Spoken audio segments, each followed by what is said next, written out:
All right. We are in business. We just need to wait for this stream to load up on Facebook so I can make a post. Okay.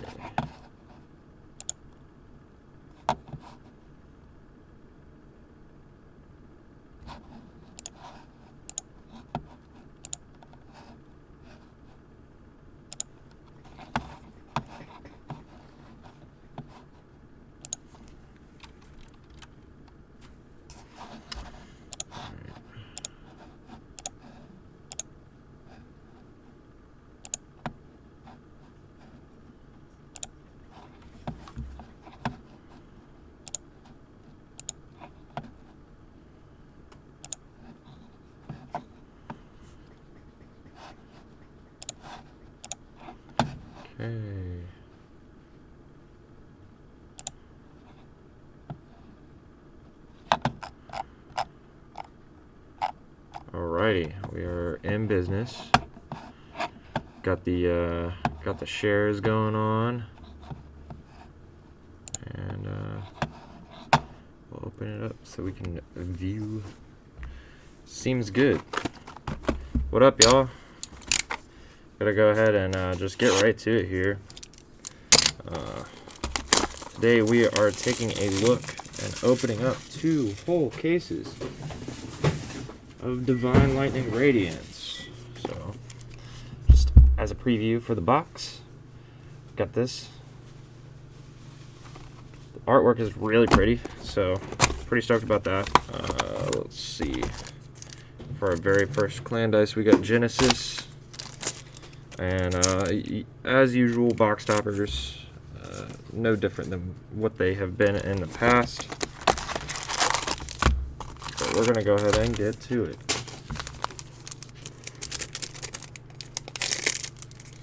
Let's see. Very first pack. Open up one of the new Aspirations of Limitless Power. It's an order card that reads, put a normal unit from your drop zone on the bottom of your deck. If you put a grade 3 or greater card, draw a card. It's actually pretty nice. I think that's not a bad skill.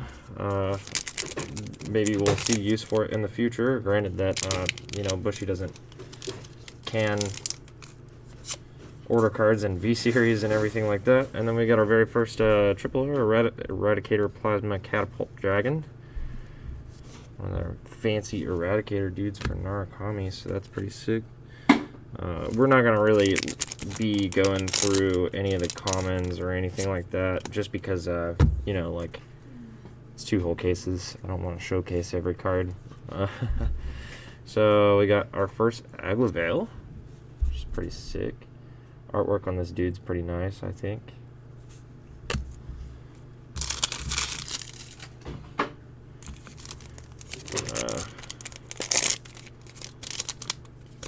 And a rare for Gold Paladin.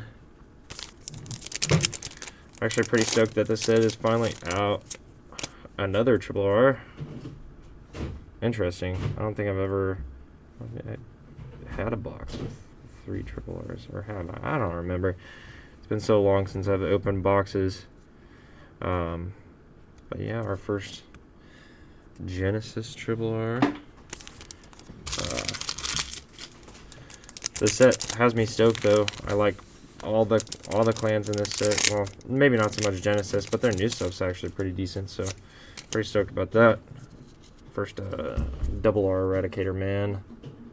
The Suhail or something like that.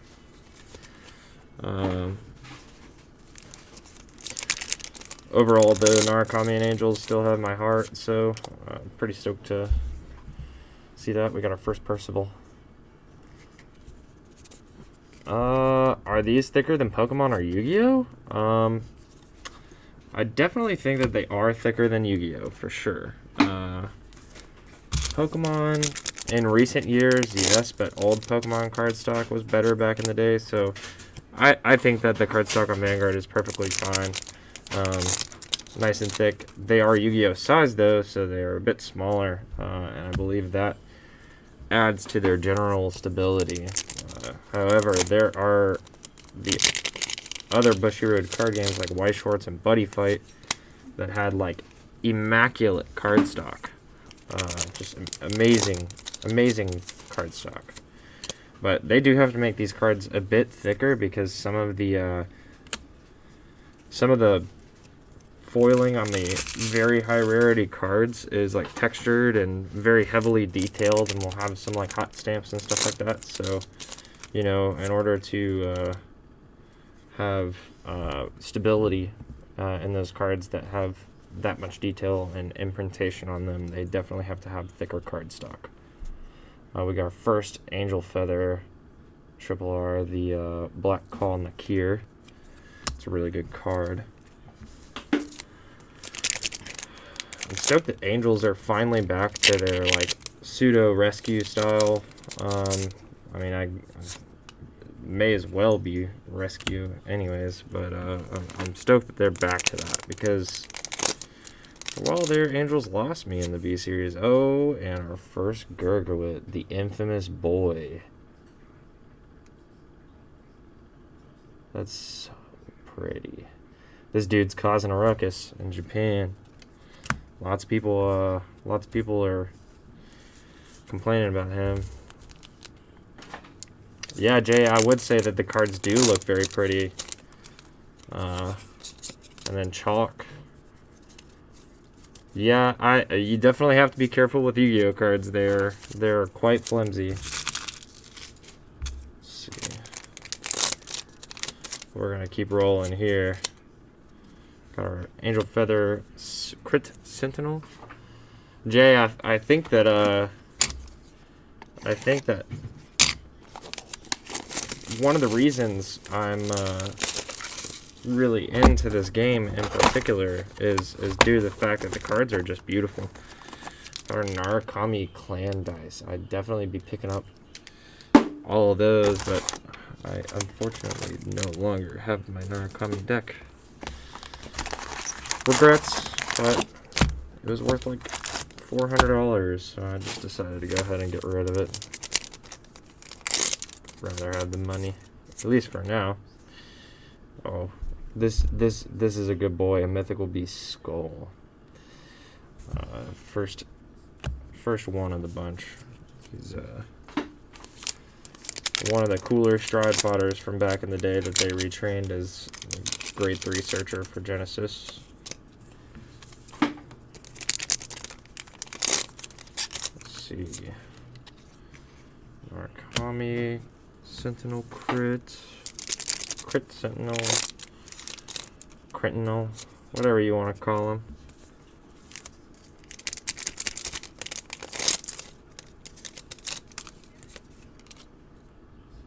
Sunshine Knight Jeffries. It's the Gurgawit support double R grade 1. Oh, there's Garbaduck. Man, his new artwork's so sick. I really hope we pull like the gold SP pack or the Angel SP pack. Those would be, because nothing. I mean, like Narukami is like my second favorite clan, but I'd say with like Angels coming in third, they used to be my absolute favorite, but played in Springfest BCS and absolutely dominated with them. I went completely undefeated. And then we got Dragonic Vanquisher full Bronto, our very first one. He's a really pretty card too. The artwork is amazing. It's a new form for Vanquisher, and he's extremely strong.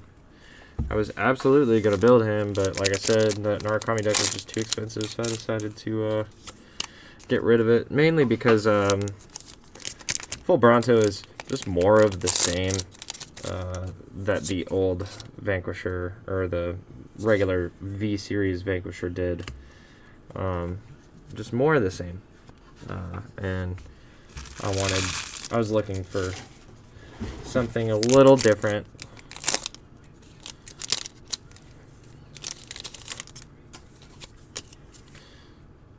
The Black Closure Zophile, really pretty. Single rare. I like to call them. Oh, the Regalia Fate and Norn. As far as Genesis support goes, this set, I think that the Regalia is what I'm most interested in by far. I think that they're really cool. The Divine Gauge mechanic getting some love. We got our first Rock Climb Dragoon. Triple R Vanquisher support. At the end of the battle that attacked, if your Vanguard is Dragonic Vanquisher, retire this unit and draw a card. Bind a card from your hand, choose one of your opponent's front row rear guards, and bind it. It's super, super solid combo extender for Vanquisher. So you have the Chatra or the Desert Gunner Bajan. You can always just call those out. There's the Hamael, Black Observer of Hamael. Really sick. Let's see, there's my Angel Feather pile. I'm so confused what this is. It's Cardfight Vanguard. It's definitely not Naruto or DBZ. Got our first Fenrir. Stuff's so cool.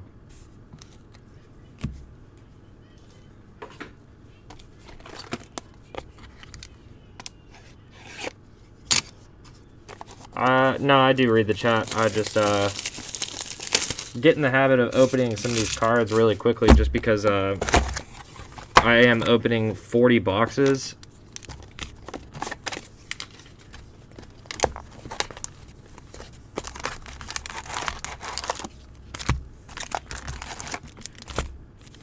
I mean, yeah. No, I know that you guys are used to watching Pokemon. However, in the future, you can expect content from every game that we carry in the store.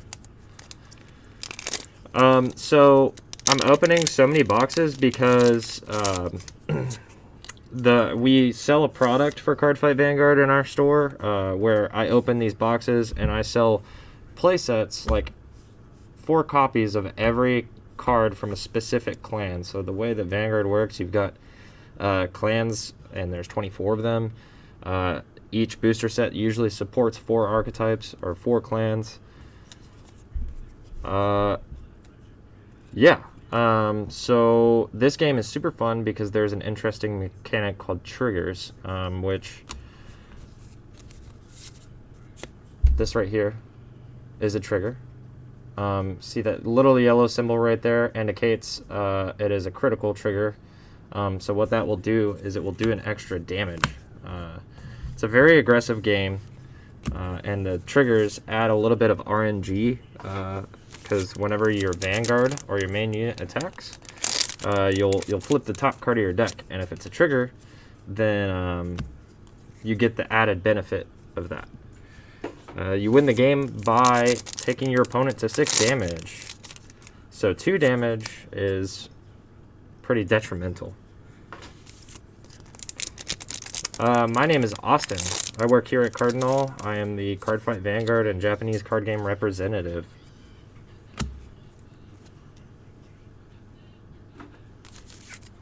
My favorite card game definitely is Cardfight Vanguard, but I am kind of in love with the new Digimon TCG, so hopefully that gets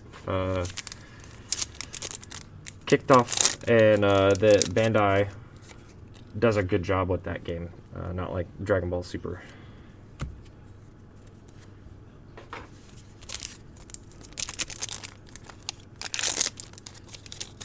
Yeah, Shadowmare, it definitely can be a lot to take in at first. The way I recommend that people learn Vanguard or teach Vanguard to new people is actually to teach people how to play the game without using the abilities or skills on the cards at first, and then slowly introducing them over time.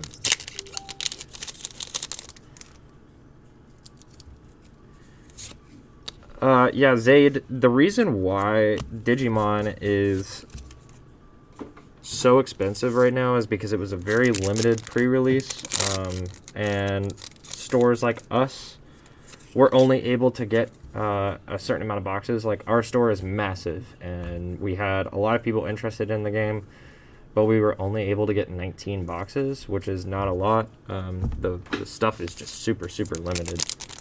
So yeah, 250 is very expensive for that game in particular because they retail for 85. So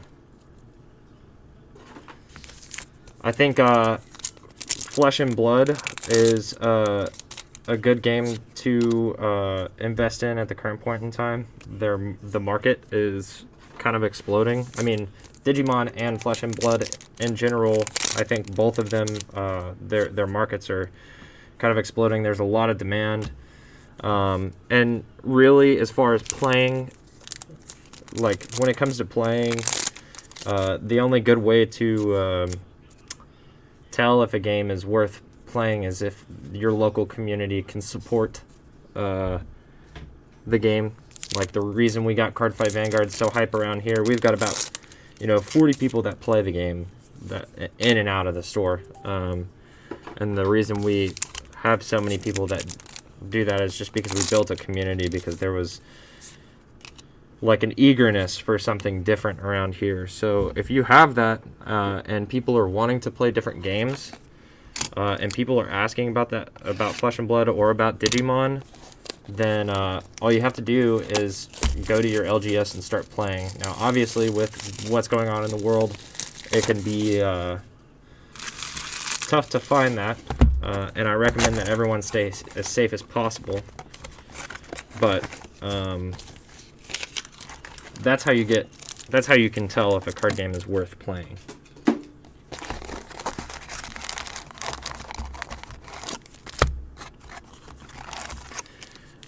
Zaid, I'm currently working on acquiring the gear I need to do a professional look around of the store.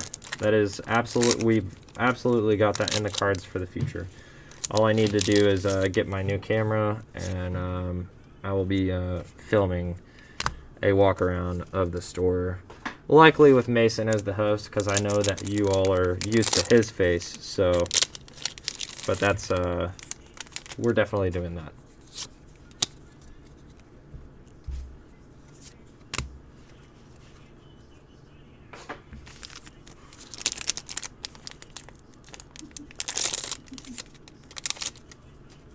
I've done some videography work in the past. I actually interned for a company in the Dominican Republic a couple of years ago. I was down there for about 3 months. I did a lot of video work for them. Ooh, there's the first Esoanesis Dragon. Pretty freaking cool card. I like his ability. Peeping out for Regalia SPs. I mean, yeah, hopefully we get... I want... Are like the Regalia SPs included in the Genesis SP pack, or is there 2 different SP packs for Genesis? Because I know there's been a like last set Grey Nature had 2 SP packs, and the set before that Pale Moon had 2 SP packs.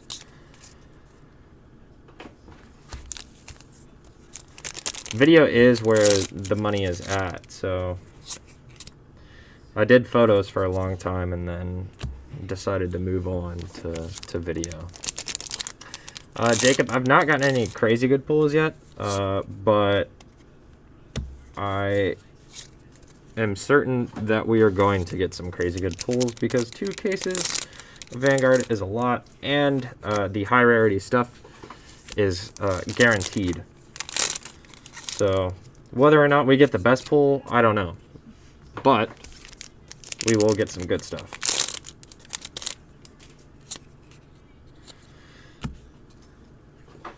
Another no seal. If I were to build a new deck right now, that would be it. The no seal support's awesome. And it's cheap. Or it will be cheap. So Digimon had the special release. It was like an early thing that stores could get on if they pre-ordered a certain amount of boxes, which they didn't even fulfill the amount of boxes that the stores pre-ordered, because they just ran out of product and like goofed up the allocations. However, set 1.0 is getting a re-release in January, with set 1.5 coming out in February. Those 2 sets combined the first 3 booster sets from Japan into 1. or well, I guess 2. So we're going to be sort of caught up to Japan. They're on set 4, and we're going to be on set 3 by February, and then by March or May, we'll be on set 4. And they're slowing down the releases in Japan so that we can be on the same set as them, thus allowing for multi-nation play in the World Finals and stuff like that. I think they're trying to make it a very competitive game.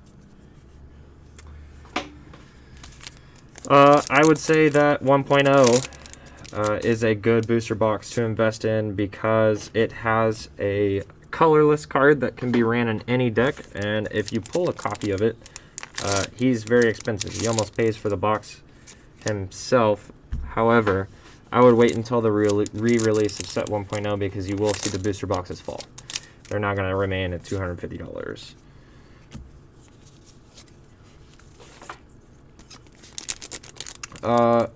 We do not currently ship to Germany. However, hopefully once all this stuff is over, we will do international shipping. Oh, very first SP, let's go. And that's a good one to pull. The Dragonic Vanquisher Full Bronto. So I know a lot of you guys are new to Vanguard or haven't seen it before, but what makes this card so special is a special parallel is the variant. It doesn't have any like bordered around the text, and it's very hard to see in the video. I don't know if we can get it in the shot. Well, I guess you can see it kind of right there, but it is very textured. So when I rub my finger across the surface of the card, it's got all kinds of different crazy textures and stuff on it. So go ahead and add that to our little... And I organize everything by clan. So we've got the Narcomi stuff, the Gold Paladin stuff, the Genesis stuff, and the Angel Feather stuff. And then below, I usually always put the high-rarity stuff just to keep it visible for anyone just now tuning in. Speaking of just now tuning in, if you guys are interested in Cardfight Vanguard, or if anyone is interested in Cardfight Vanguard, you can hop on our website. We have plenty of Cardfight Vanguard singles, and we also have the clan splits, which is what I'm sorting this stuff out right now to do. You'll get a playset of every card from the set, VR to common, for very, very cheap. Much cheaper than opening booster boxes. How much to make the best Vanguard deck? Let me think.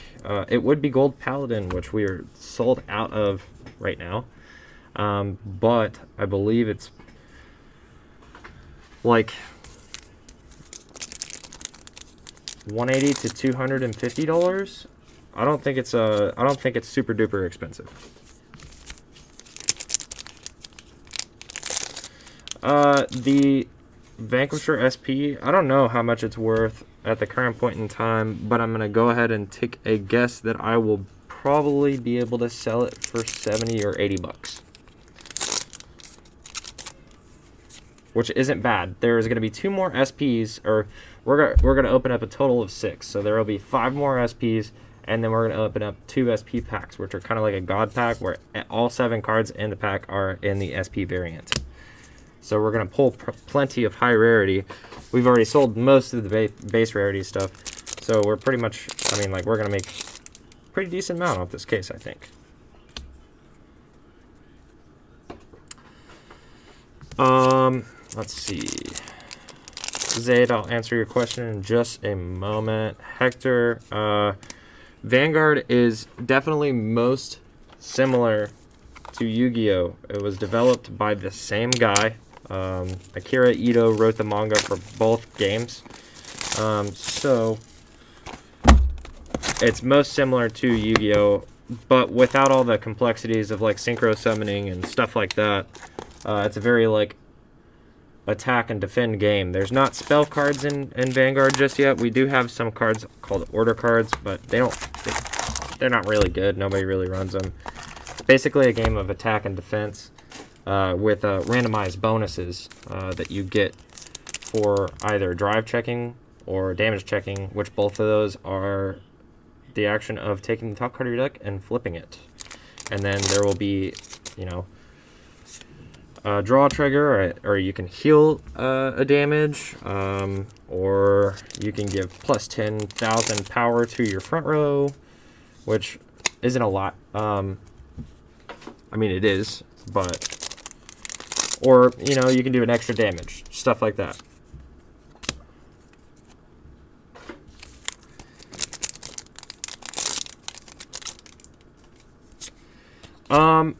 Zaid, in this stream, I don't think I can do a giveaway for Vanguard packs, but that is something that I will take into account for the next booster set that releases, which we don't have a date on yet. But I'll definitely think about that for sure. That's a really good idea. Thank you.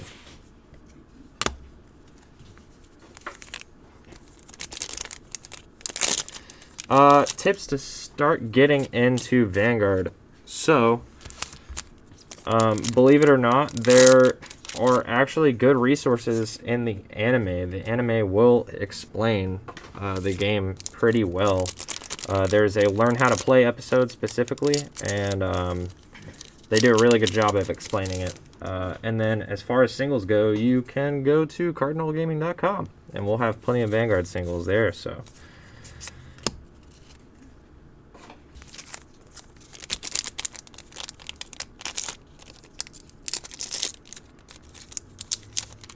Yeah, Hector, I agree. The artwork is absolutely incredible, and like usually all of the higher rarity stuff generally has that kind of like textured finish where it's like shiny and textured, and they all have like that stained glass foiling. Really, really unique looking cards. Really pretty artwork, and a ton of diversity. There's 24 different clans in Vanguard. You guys are only seeing 4 of them today, but I think that there's something for everybody in this game. Minus, like, there's not really a true control playstyle.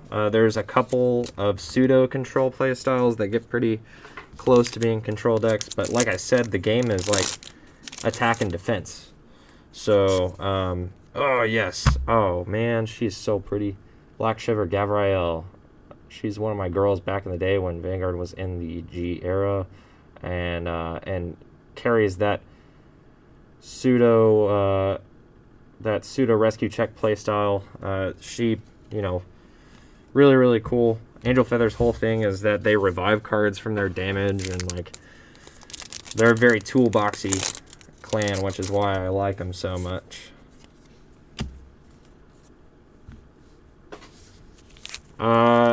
Zaid, there is 4 copies of a card in each deck. Maximum 4 copies. Sonic Blade, yeah, you can get Full Bronto as a solo SP. Pretty much all of the cards that come in an SP variant in the pack, you can get as a solo SP with like a few exceptions, I think.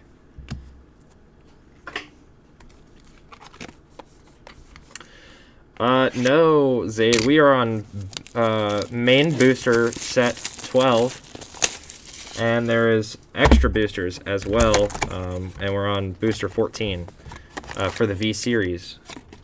There's a bunch of sets out for Vanguard. It's been around for...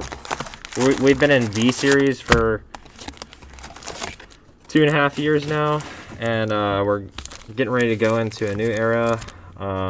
And before that, the game had been around since 2013, so it's been out for quite some time. Yeah, the reason there is so many sets out is because, like I said, there's 24 different clans in this game, so they have to support those clans frequently in order for them to remain viable. So we get a booster set per month, pretty much. Or an extra booster. So, and they only support a certain amount of clans because they can't. Oh, our second SP, we got the Genesis guy, the Holy Heavenly Dragon, Eosanesis Dragon. Oh man, that's a really, really cool card. I wish you guys could see the texturing on the foiling a little bit better, because like to me, like these like light rays come down and they're really bright and vivid. I love it. I think it's so cool.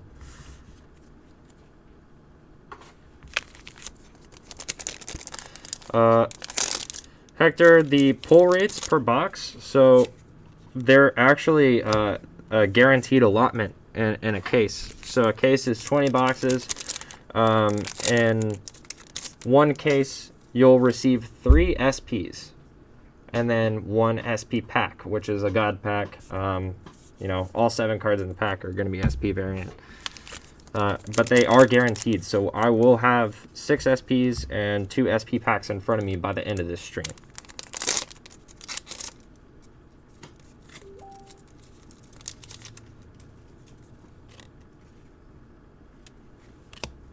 Yeah, it's pretty similar to the Pokemon Broken Glass Hollows. Except it's like, you know, like the kind of like broken glass, stained glass, hollow foiling. It's a little bit smaller than the Pokemon variant, but yeah, it's pretty similar, I would say.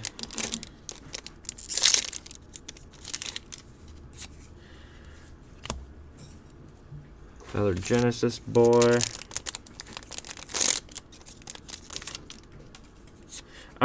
You know, Zaid, I'm looking up, and I don't really know why they make all the pack arts the same. I guess just to, you know, save a little bit of money. But Japanese card games, I don't, you know, it's not.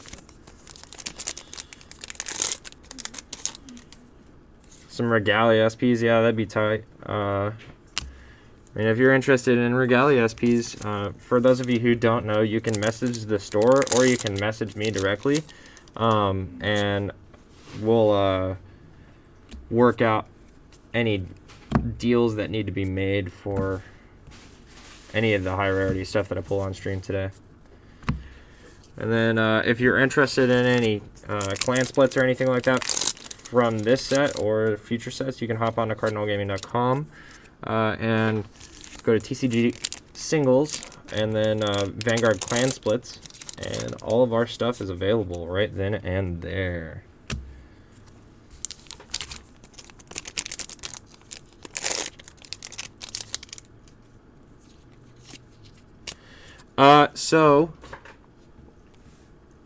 Zaid boxes are $50 for main boosters and $40 or $45 for extra boosters. It depends on the extra booster. But yes, there will be a few cards that are still viable from set 1. For instance, there is a card for the Kagero clan called Flame of Hope Aramo. That is a set 1 card that's been reprinted a couple of times. But actually, it's only been reprinted once in the festival collection, and both the reprint and the original are still expensive because it's a 4 of in every Kagero deck that has existed in the V series. However, you know, this game is like Yu-Gi-Oh, where there is constant power creep and there's not a rotation. So usually the last 3 or 4 booster sets is what's viable. But there will be key cards like that Flame of Hope Aramo from set 1 that are still played. It is infinitely better and cheaper to buy singles and make a deck. Way cheaper. Way cheaper. Buying boxes, you know, for $50 a piece, not bad. But, you know, you only get 1 VR per box. And like 3 triple Rs per box, and it could not even be the VR that you want, and then you still need 4 copies of it. So, you know, if you buy 4 boxes, you're probably not going to pull 4 of the VR that you need. I buy boxes every now and then just to have fun and try my luck at opening some money, which usually the money cards are going to be your SP variants. Every now and then I'll buy a case and me and my friends will, you know, it supports like 3 to 4 clans, so I'll find 2 to 3 of my buddies that want to play a specific clan, and then we'll open up a case, and since we're guaranteed the amount of cards, we just, you know, split it by clan, and just sit there and open boxes. That's the best way to do it, if you ask me. But really the best way to do it is to get a clan split from our website, because you will receive everything that you need to start playing out the gate. Enough cards to build a 50 card deck, and it's, like I said, it's a playset of everything from VR to common. That is the best way to get started. You know, usually this stuff only runs like between $120 to $150, sometimes $200 if the clan has 2 different VRs. But that's the best way to get started by far.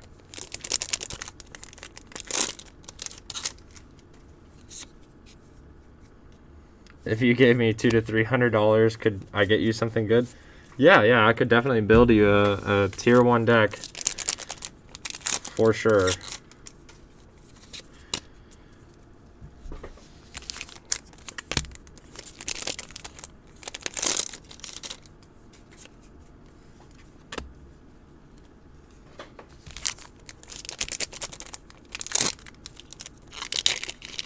Really, the best way to do it probably would be to message the store, and I can provide you with a link to all the cards that you'd need to build said deck.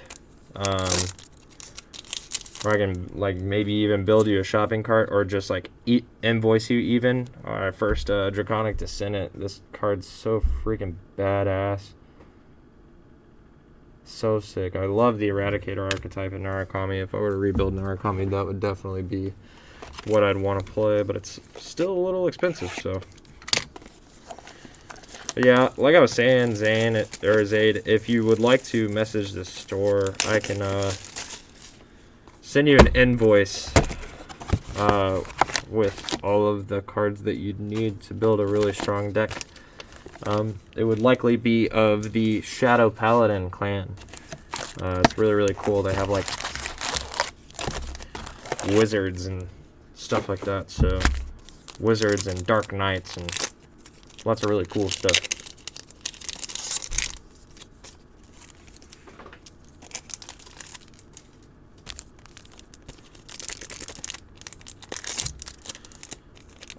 Alfred, I'm seeing you over on the Facebook chat, man. Sorry if it took me forever to respond to you, but I'm glad that you're stoked to get your case in. It's a lot of fun. This set's really cool. Alright, we're gonna get going on some of these boxes. I'm gonna start really going through them.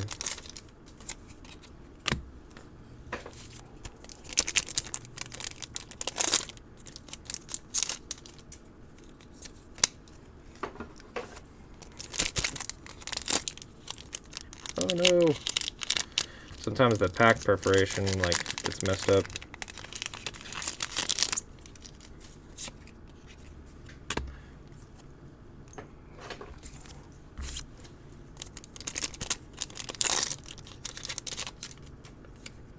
Got another full Bronto.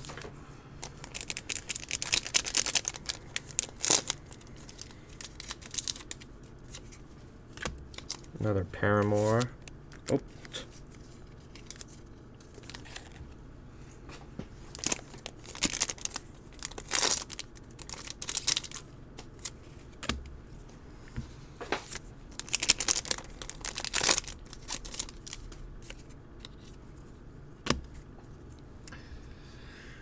Asuna, this is Cardfight Vanguard.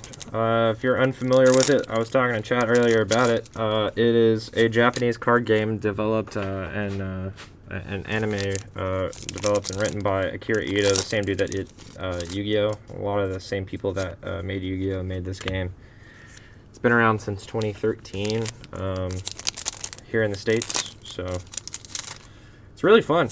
Got a really unique mechanic that based around RNG, but I kind of like it because it adds that feeling that no game is ever just completely lost.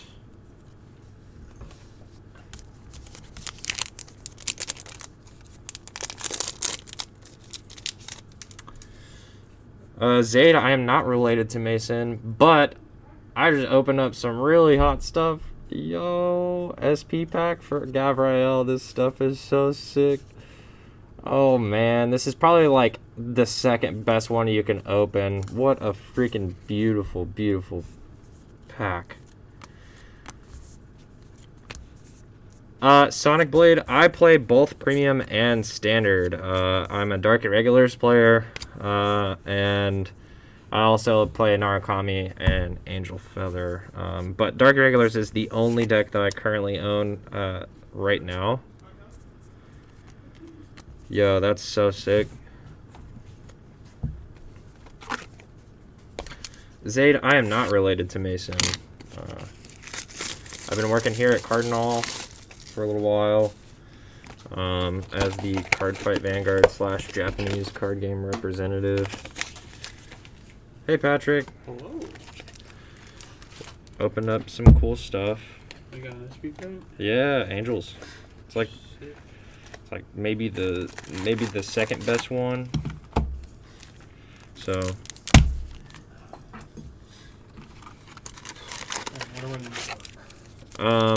if you want to just like take some of this bulk and sort by clan, that would be the best way to get started at first, for sure.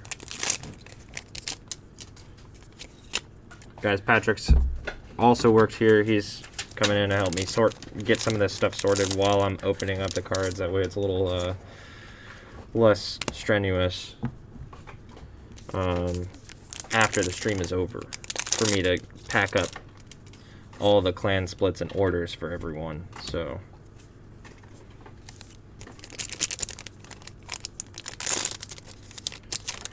Alfred, you got back into Vanguard because of Zero. That's freaking sweet. I love hearing about that.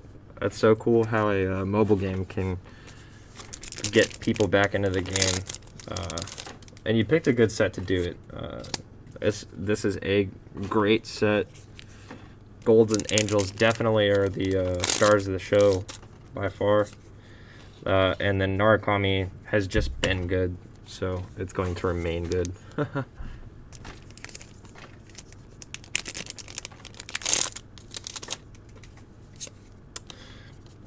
Yes, Mason is a co-owner of this store.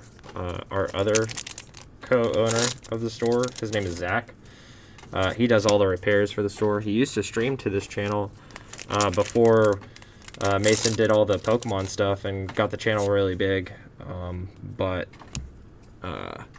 we have since purged all of his content from this channel because not a lot of people found it very interesting to watch console repairs. Only a handful.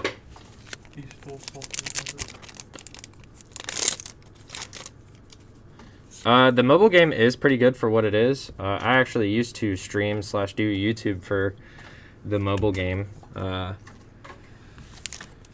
too long ago, but I gave up just because it is a gacha game, unfortunately, and you will spend some money if you want to build every deck and profile it on your YouTube channel. So that's why I stopped doing that.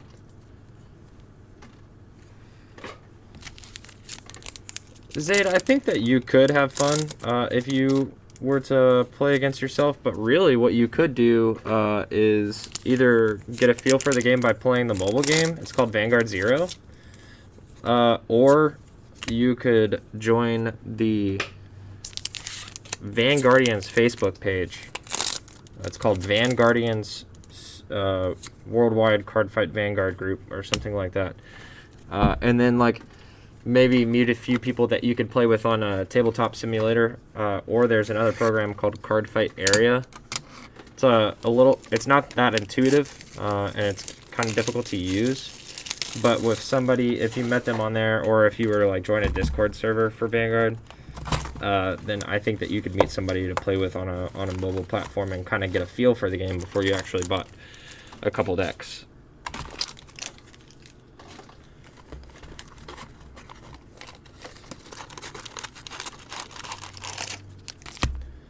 You know, I feel like we've got a good group of people here, of employees at Cardinal, and I think that if we were all to stream Among Us, you know, Cardinal Among Us, I think that would be a really, really fun time, and a lot of people would have a good time watching us do it. No problem, Zaid. Hope you enjoy the mobile game.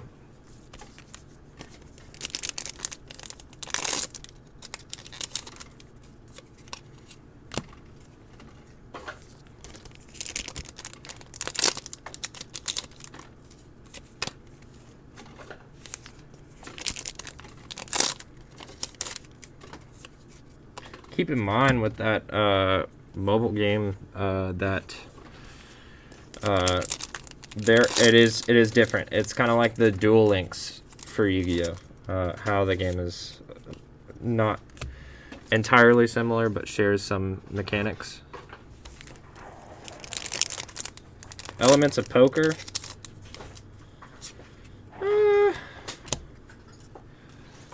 don't know. What do you think, Patrick? Are there elements of poker in Vanguard?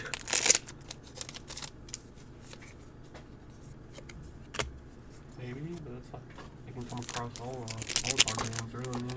Yeah, I think Patrick's got a good point there. Like, if there are elements of poker in the game, it's just because they're, you know, similar to other card games. Like, most trading card games in general have at least some elements or similarities to poker.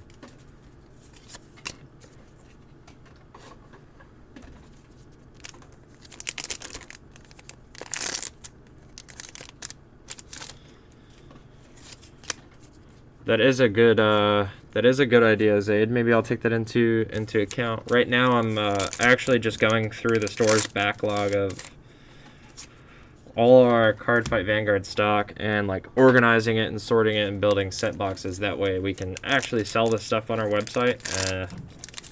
And once I'm done doing that, I absolutely plan to go full throttle with YouTube videos for Vanguard and hopefully Digimon here in the future.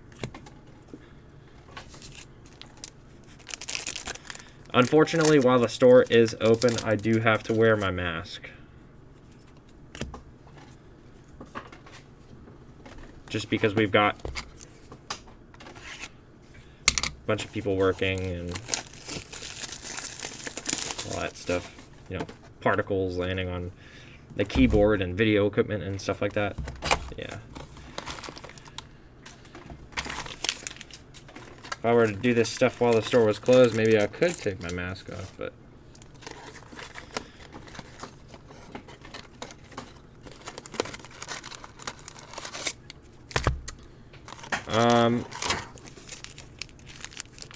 Digimon set, I'd, you know, for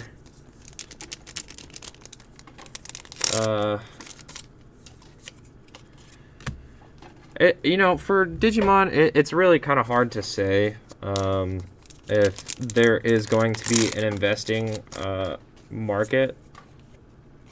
But if you were to want to try, I would definitely recommend getting like the special release 1.0 and 1.5.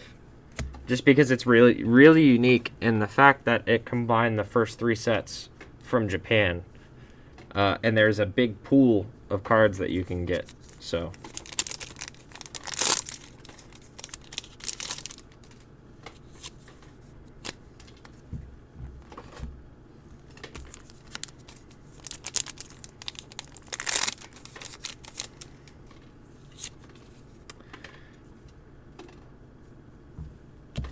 yeah, I definitely think that you know, going through and catching videos and clips of people playing, or like even just like recording some matches with a little added effect, You know, maybe some video effects that I can do in post-processing and stuff like that.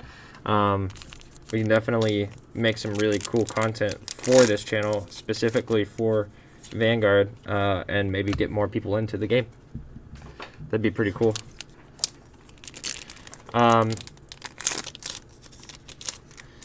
Mason usually films before we open, so that's how he gets away with you know, not wearing any mask or anything like that. It's like before any of the employees arrive and stuff like that. He usually gets here at like 9-10 o'clock in the morning, and we don't get here until noon. Shifty Samurai, I appreciate the kind words. I really do hope that 2021 is going to be a good year for this channel.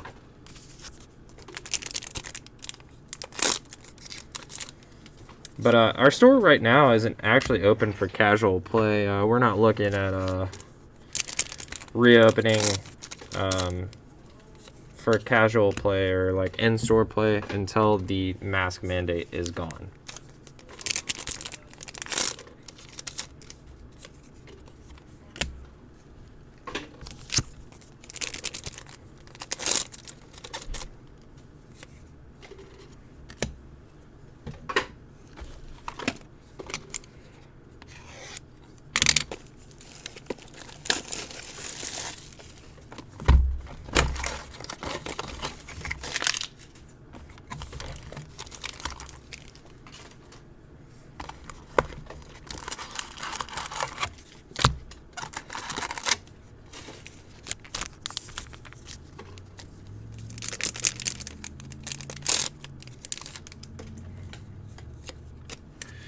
We're just going to keep rolling right along. For those of you who are just now tuning in or have missed most of this stream, if you're interested in any Cardfight Vanguard or TCG product, feel free to hop onto our website, cardinalgaming.com.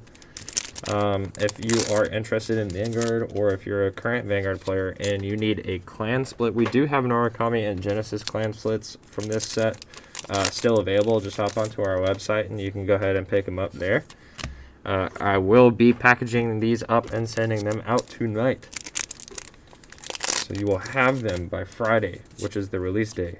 Or you should have them by Friday.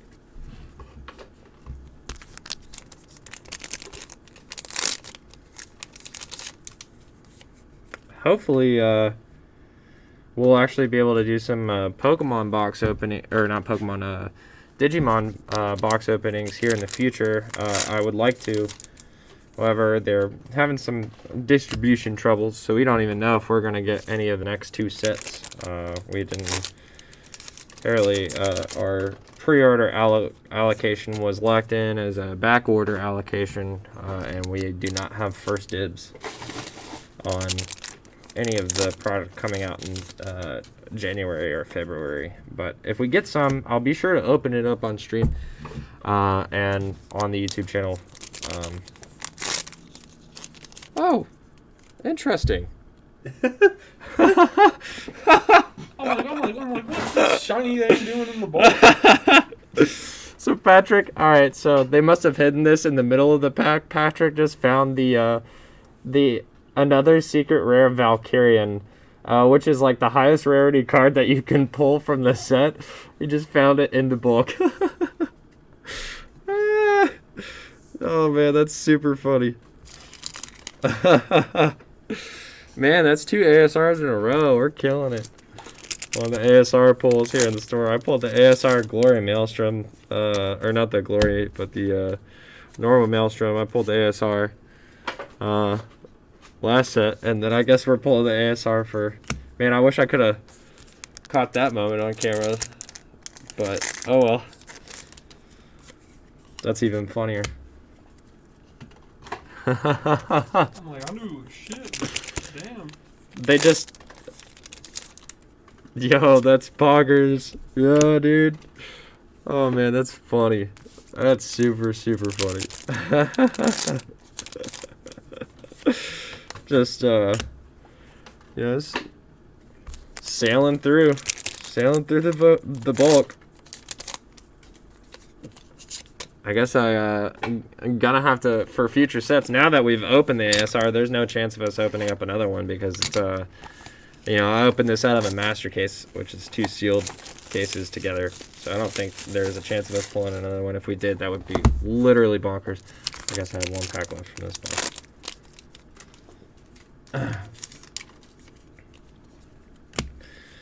But I guess I have to sift through the bulk cards from the packs now. Now that I think about it too, the ASR Maelstrom was also kind of hidden. I don't know why they do that, man.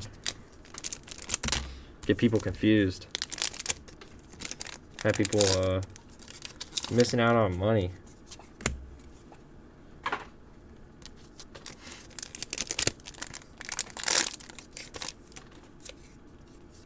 Let's see. I wonder what that card's gonna go for because there's so many freaking rarity variants of it.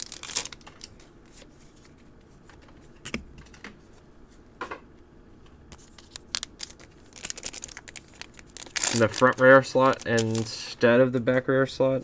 I'll have to keep that in mind.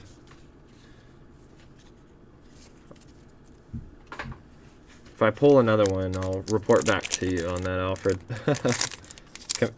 with confirmation of where the ASR sits in the pack.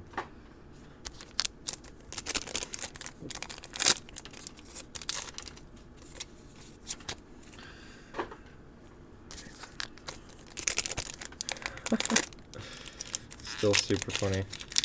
I really don't think that he's gonna be worth much. Maybe $100. Whereas the other ASRs, you know, I sold the last ASR from the last case that I pulled for $400. About $350.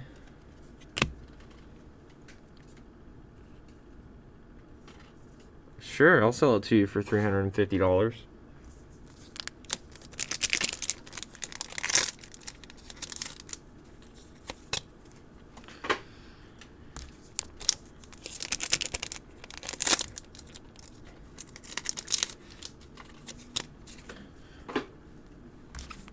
It's only during these case openings that I get, like, worn.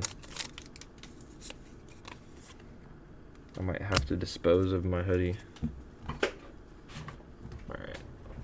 It's coming off.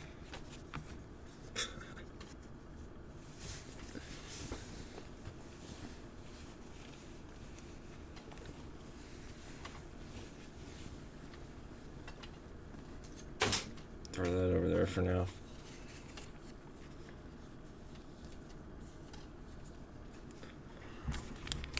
Alright. Hey Dustin, how's it going, buddy? You've missed all of the excitement. Or maybe not all of it, but most of it. I pulled the ASR Valkyrian and left it in the bulk.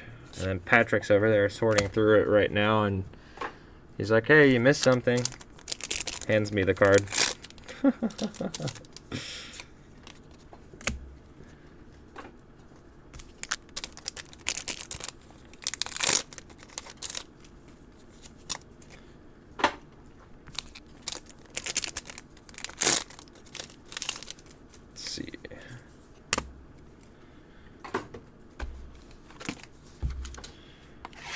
Keep going. I don't even think we're through the first case yet.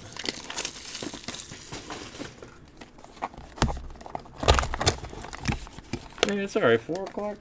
I ain't through the first case.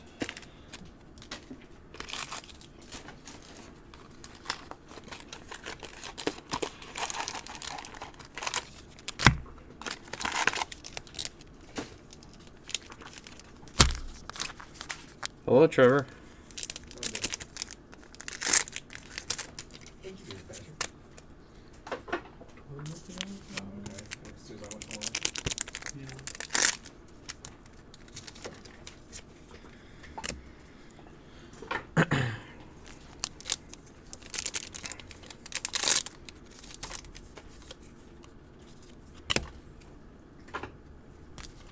order card and not a common card, or is it just...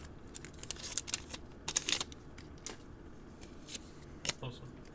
Is this an order card and not a common card, or is it just... It's just an order card. It won't be in the clan. If I could sort those out, that'd be sweet. Is this XQC? I am unfamiliar with what that is. Does it look like she sees? No. He used to stream Overwatch. He's like Swedish or something. Like, it's like one of the... He was a little bit more toxic side, but he's just like one of the top streamers. Oh, okay. Besides the hair, but... Alright, Shifty Samurai. No, I'm not XQC. I was just enlightened with who XQC actually is. I didn't know until you had said something. But I'd like to think that he's a nice guy. Maybe, hopefully.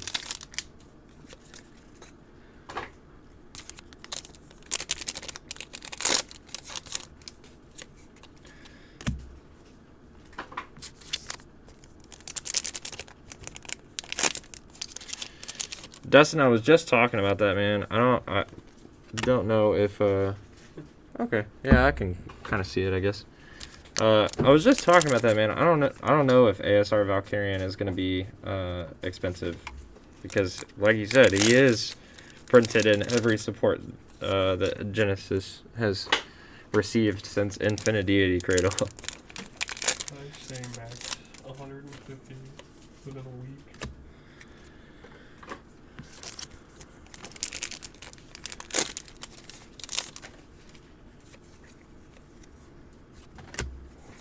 Maybe it doesn't even get that high, because the SSR variant from the pack with the hot stamp on it,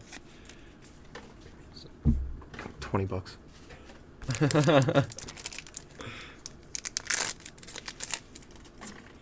They're so common, and you only need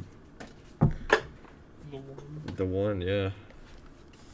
I mean, I guess you could run more, but...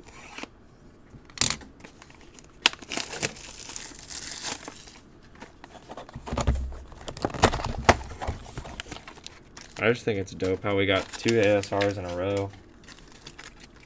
Yeah, don't talk to me about the last one. I need Escalade to test the whole. Wallet doesn't wallet. No, you got some serious trading to do. Just trade a bunch of Yu-Gi-Oh, man.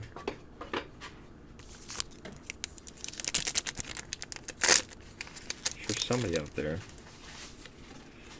do some Yu-Gi-Oh trades for ASR Maelstroms.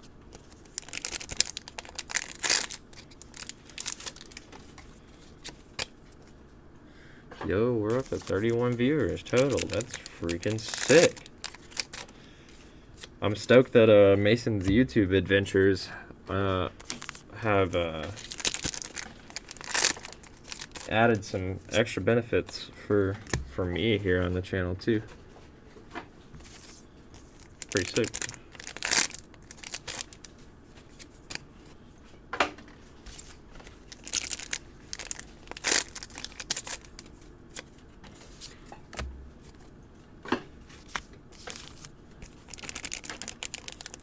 Yeah, 8 on Facebook and 31 on YouTube. That's so tight. When I was streaming myself, I got like maximum 10 at a time. So, yet my YouTube videos would get like 1,200 views or something like that.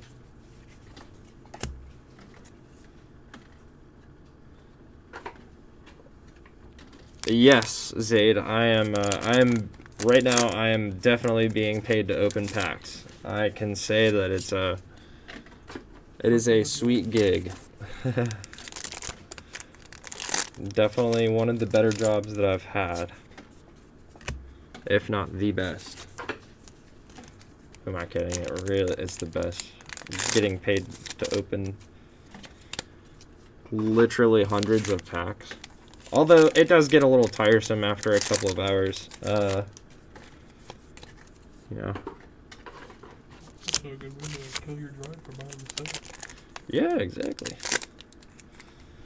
Patrick said it's a good way to kill my drive for buying the set, and I'd have to agree with that.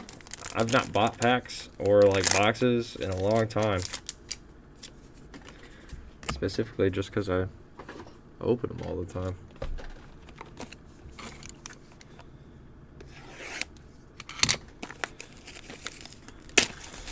Dustin, if you need any like triple R's or anything like that from Golds, and we have any left over, or any of the double R's, just let me know, and I will set aside any leftover double R's for you. Or you can come in on Friday or something and get them.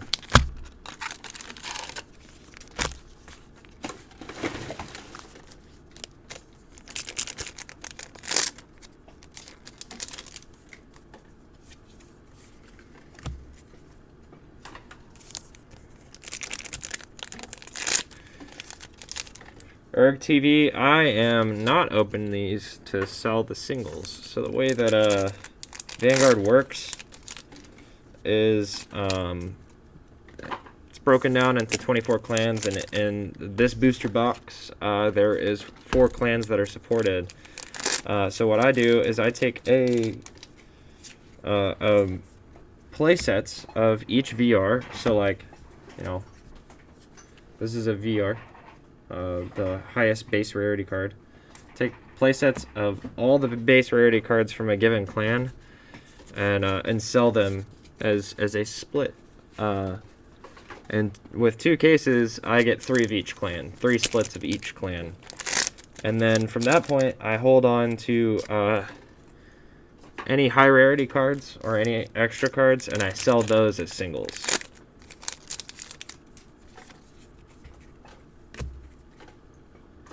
It's a win-win situation because we make more money off the case that way, off the cases that way, and then you guys get to get the cards that you need without any hassle and for cheaper than if you were to sit there and open boxes. Much more badass without the mask, would not have guessed. Appreciate it. Maybe I'll start making some unmasked YouTube videos, Vanguard Digimon content for the Cardinal channel before we open or something like that.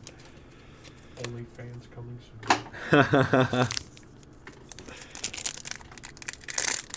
OnlyFans, but it's just a picture of me with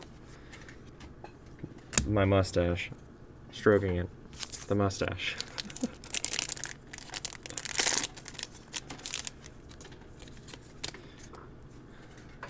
Yeah, Erg, I used to like the anime a whole lot. They've done some pretty weird things with it, like they made a magical girl anime recently because they're waiting for the voice actor for a certain character to recover from a throat infection, in which they had to get surgery on. So they made this magical girl anime, and it kind of got derailed. But I actually like the anime quite a bit, to be completely honest.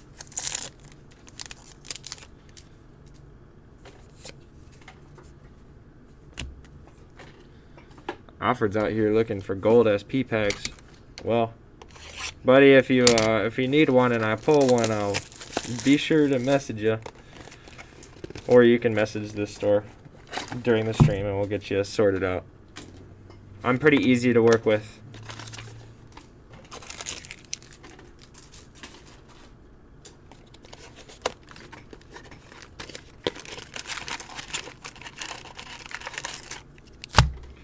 Let's see.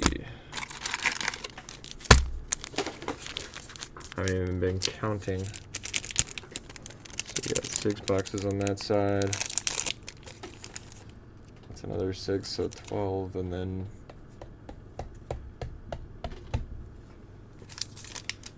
we're just about made our way through the first case. Been talking so much this stream that I've been going a little bit slower. I usually have made it through the first case by now. But you guys have been awesome and like commenting and all that stuff. So much so that sometimes I, you know, miss a comment, which is crazy to think about because the majority of the time I like have to encourage the viewers of the case openings streams to like ask me questions and stuff like that. I mean, if you guys want to ask me questions, like personal questions, then go ahead. I'll answer personal questions. It doesn't have to be about the game. Or you can ask general questions about Cardinal or any of that stuff.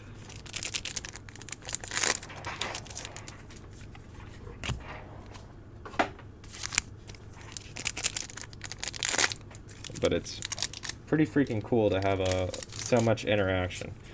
Definitely not that used to it. Maybe I'll get... Why you have mask on? Come on, man. Well, right now I do have someone sitting right next to me. So I'm just doing it to be respectful. But maybe I'll talk Mason and he'll let me take it off for the next one. Or if he comes back here, I'll ask him. Where's Jake at? I didn't see him when I walked in. Him and Kaylee may have gone on lunch or something. I don't know. Oh, Caleb was here. Huh. I don't know. I don't know where Jake's at. Yeah, Mike, it is an Angel Feather SP pack.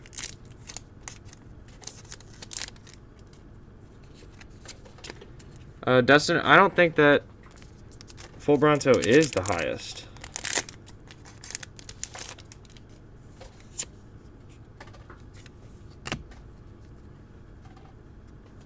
Oh no, Alfred switched over from Facebook to YouTube.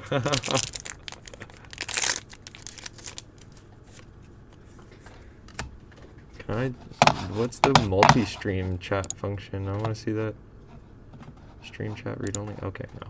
Screw that. It doesn't show anybody's comments on that. I guess it needs some setup or something like that.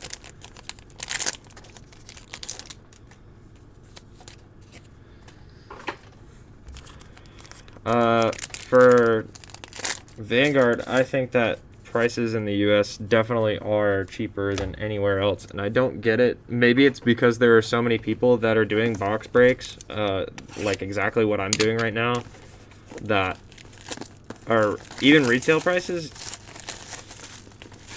I think the reason for that is that most of our distributors are, like, the cards are printed here in California. So they get sent out to the distributors. I think there's just, like, you know, international shipping that's involved in the retail prices for the game. Because, like, over here, we pay, like, $50 a box. I don't know what it is in Europe.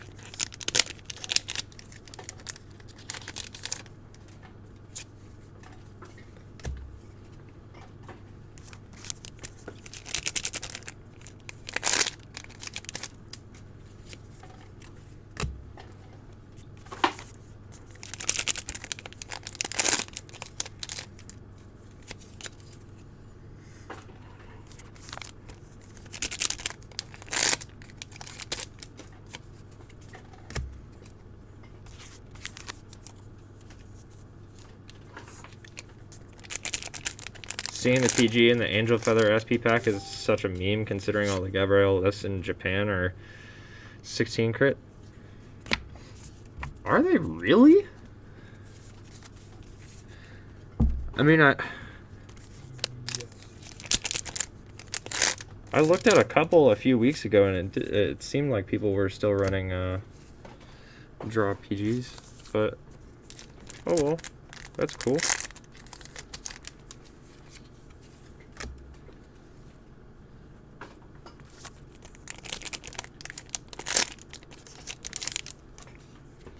Okay, so since it's in euros, there's I don't remember what the conversion rate is from US but it's just marginally more expensive than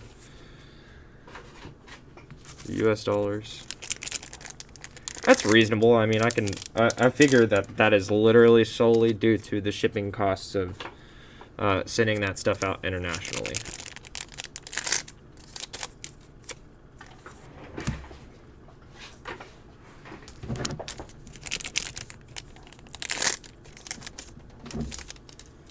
Mike says that the deck list that he sees run 1 PG since it's searchable.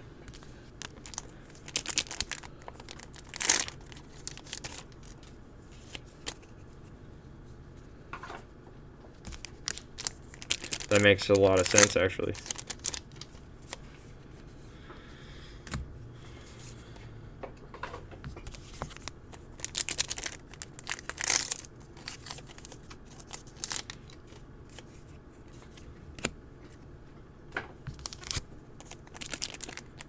Alright, Mike, the SP pack is yours. You have claimed it. I'll message you after the stream or at some point today or tomorrow, and we'll talk about a price to agree on.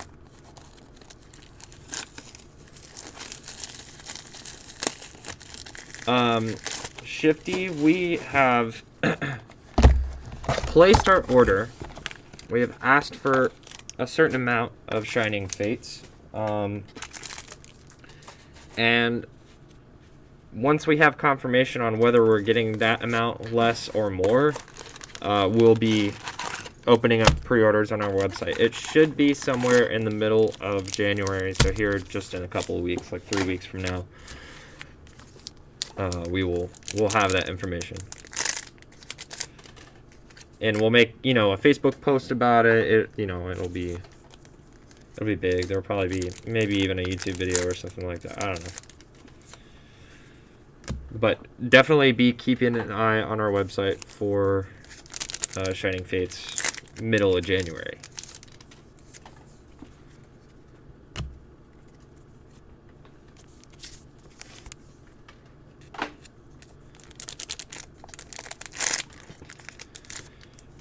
Dustin, if you want one of these playmats, just come get a sneak peek, and I'll give you a playmat, bro.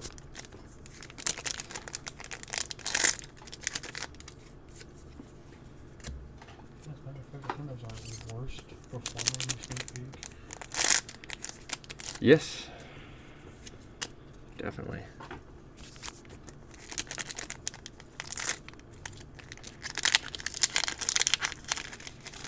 I think it's just because so many people are hyped up on Digimon right now, actually.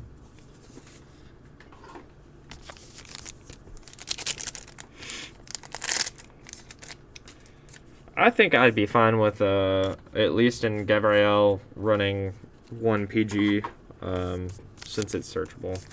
I think that would be the move.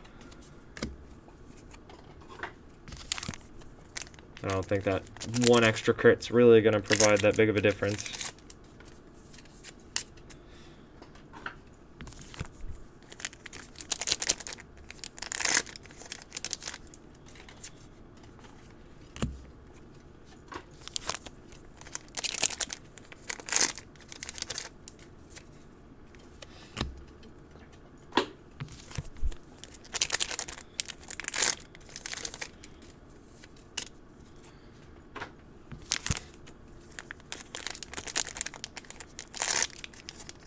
Mr. Who said Chaos cards have a few different boxes on the for 40 to 45 euros. That's actually pretty cheap. Those are probably extra boosters, though, if I had to imagine. So those are smaller boxes that contain only 12 packs instead of 16. And they usually only support like 3 clans.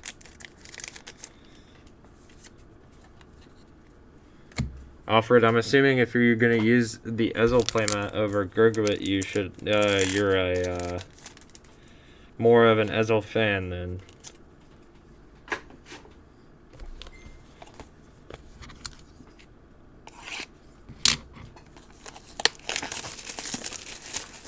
Which there's nothing wrong with being more of an Ezel fan. I too am more of an Ezel fan. But Gurgowit's still pretty freaking sick.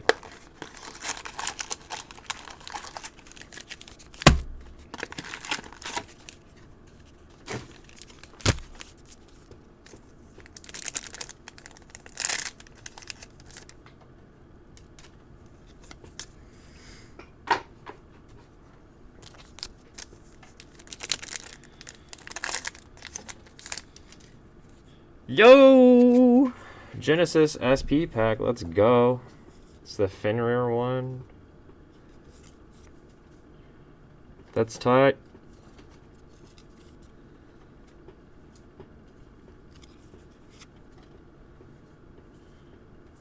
That's weird. That's such a weird artwork. It's fucking really interesting. Okay, cool. Right on. Well, we got all the high rarity Genesis stuff, boy.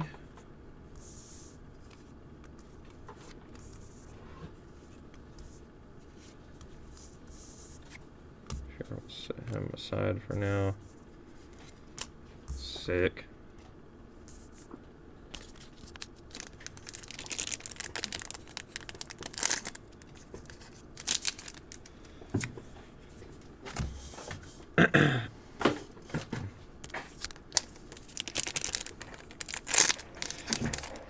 Yeah, Erg TV. A lot of people have mentioned in chat during this stream that it's the first time seeing Vanguard, or they've never seen Vanguard cards before. One of the highlights for this game and what like drew me into it definitely was the artwork and the way the cards are structured, art-wise.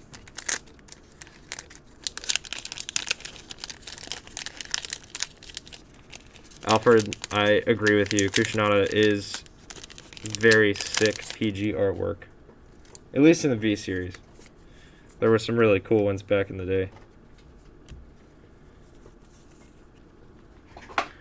Ezil Percival for premium. That's sick. Sonic Blade, is that what you're talking about? Are you talking about premium format or standard?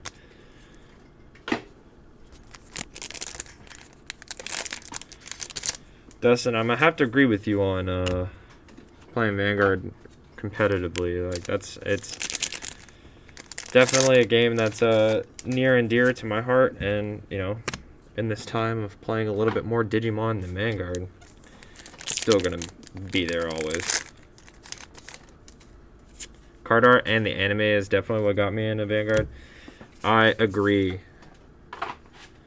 The fact that there's like something for everybody, whether you know you like sick lightning dragons, or if you like demons, or if you like furries with great nature.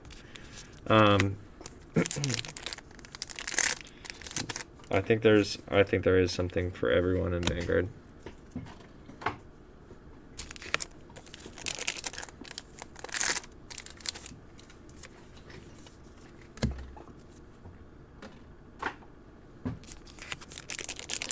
Takes a backseat to Weiss.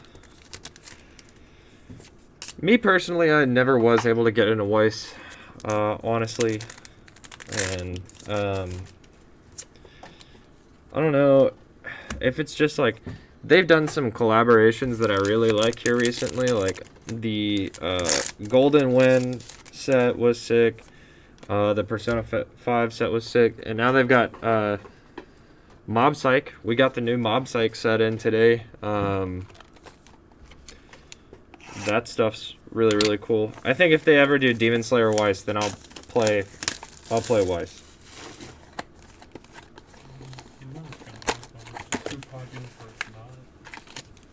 Yeah.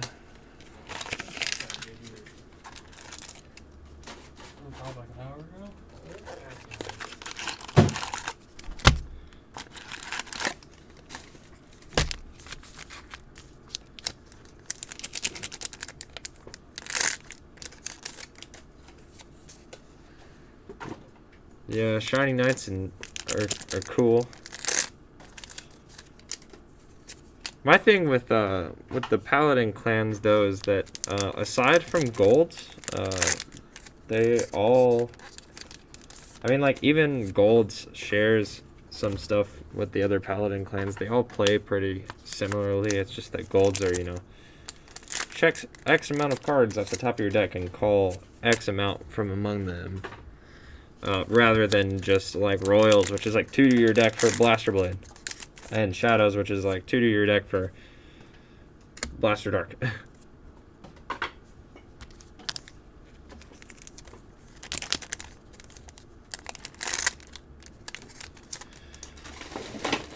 Yeah, JP Weiss hasn't gotten Demon Slayer yet, but Patrick was saying it's too popular for it to not. Like, it's more than likely gonna happen.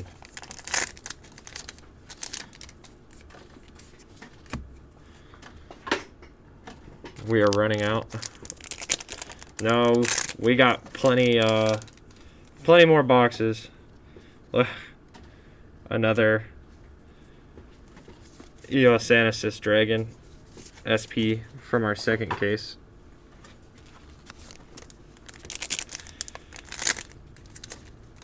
Shoot. If anybody needs Genesis SPs, please give me a call.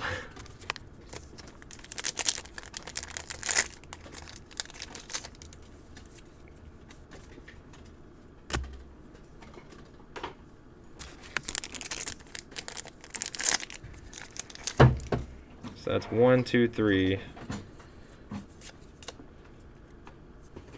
Plus an ASR, 2 SP packs.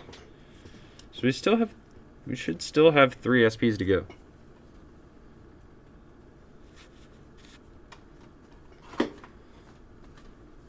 Sneaking in to steal all your Pokemons right now. I'd like to see you try. We've got some pretty scary dudes up in here.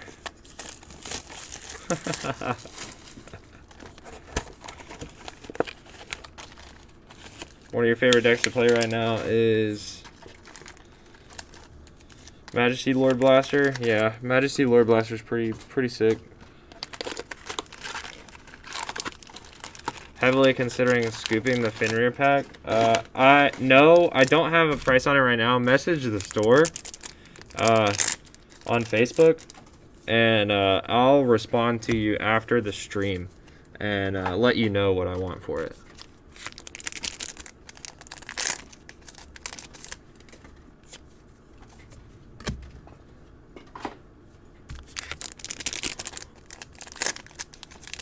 Gotta go. They brought back low to high on Twitch. Okay. See ya. Have a good one. Thanks for tuning in.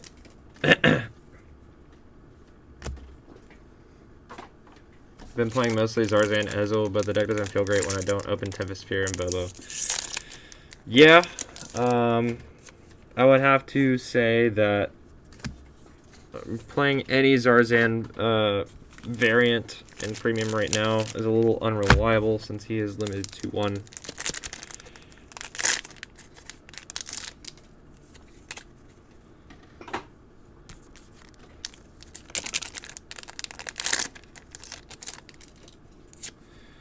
Yeah, man, you missed both of the God packs, unfortunately. I've got them laid out right here. So we've got the Angel Feather one, and then the Fenrir one is this one. So unfortunately both of them, and then we did pull 2 more Genesis SPs and the Valkyrian ASR. I mean, like, but I think you already saw that, Hector. We still have a couple more SPs to open up though. Should be like 3 more, I think. Just opened up 2 Genesis and 1 Narukami SP, so 3 SPs per case. We're only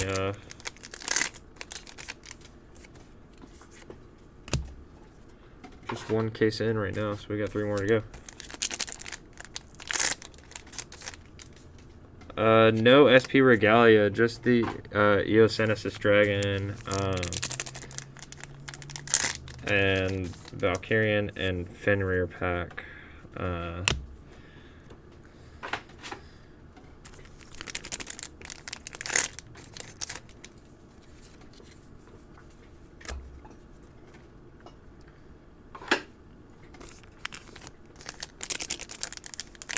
Superior Stride turn 2. Oh man, we're just doubling up on the SPs. Got another full Bronto SP after our first one. So, like, what's going on here? We got 2 full Bronto SPs.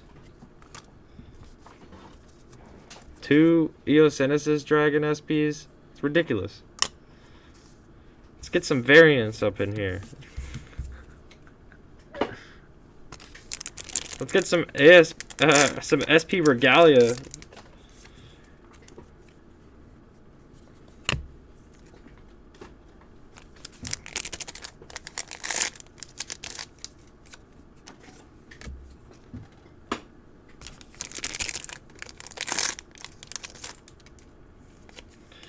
Yeah, we're all about SP Dragons right now, dog.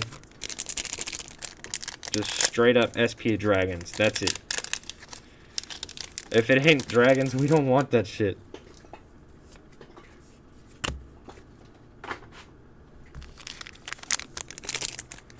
SP Liberators, that'd be cool.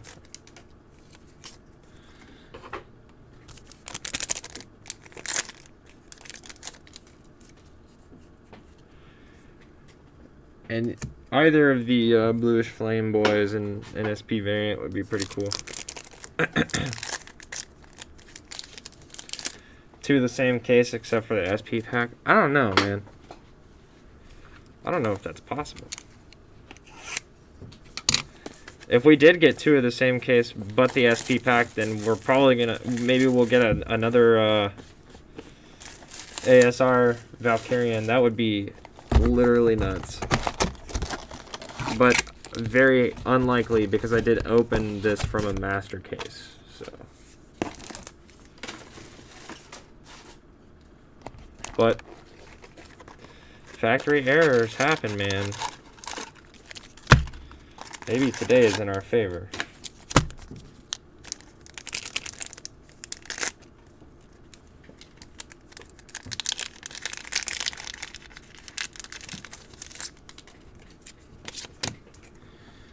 All right.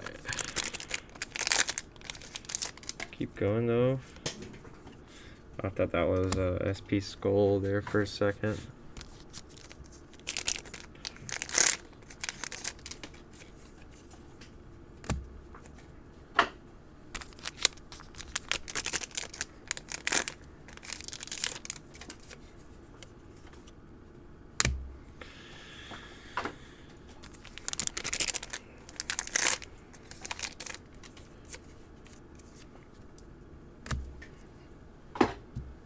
So since we're getting the rest of the Apostles in clan selection, when are we getting V-Series G's?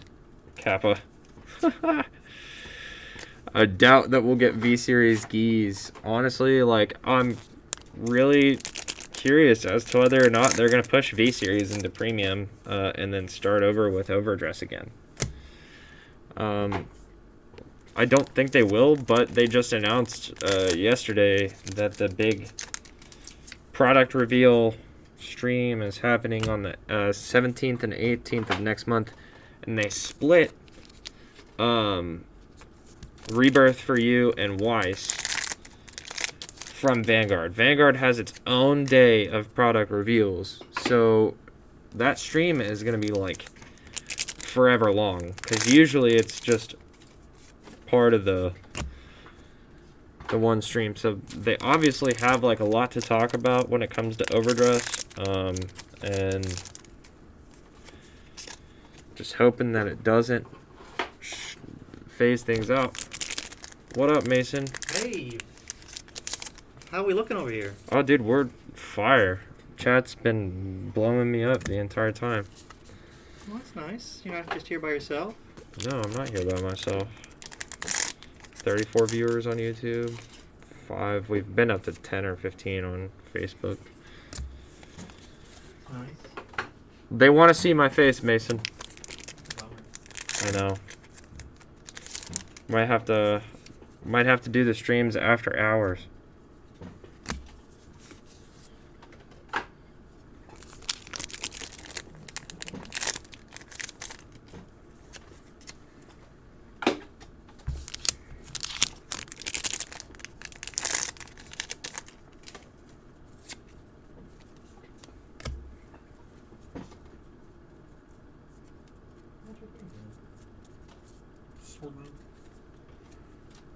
money.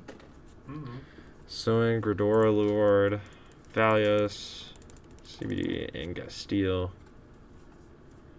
It's all of Giza's apostles. Yeah. I don't know. If we did get Giz, I think that, or like V Series Giz, I think that would be interesting.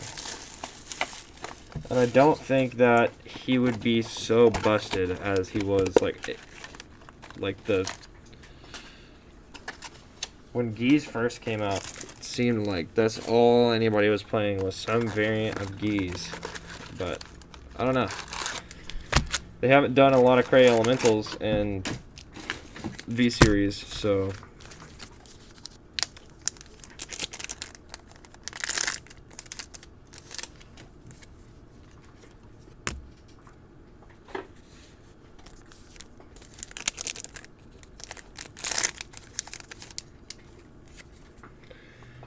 Gurguit. I feel like I haven't seen him in a while. Shifty Samurai Gaming says hi, Mason. Hello? I don't think it's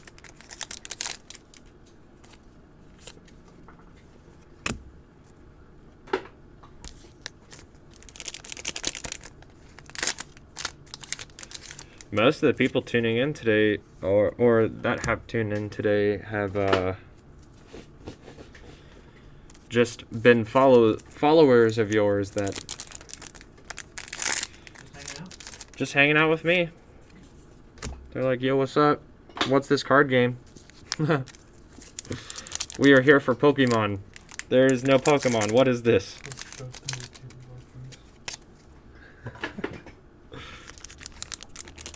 But they have been enlightened since starting the stream.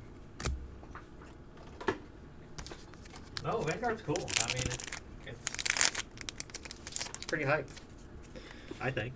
Vanguard is a cool and very hype game. We did the thing. We pulled the high-rarity boy. What? Well, he's already been in a thing before. Oh, yeah.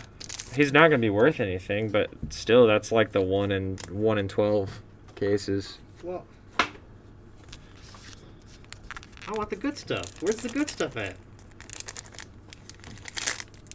I mean, this is good. And this is good. Okay. And Alright. these are good. Okay. But, it's just a rare card, man. Okay.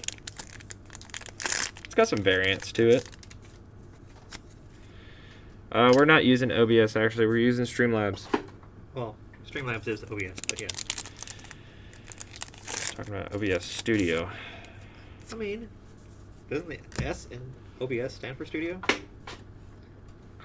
Open Broadcast Software. Oh! See, I've been... I don't know, man. We just paid some money for something, and it works. We're just doing it. It does work, and we are doing it. Lucas says, Mason, hi. Lucas, where you been, Lucas? Where you been? Vanguard Lucas? Yeah, Vanguard Lucas. Vanguard Buddy Fight Lucas. He was here like a couple days after like the New York set came out. And then Sean Joseph.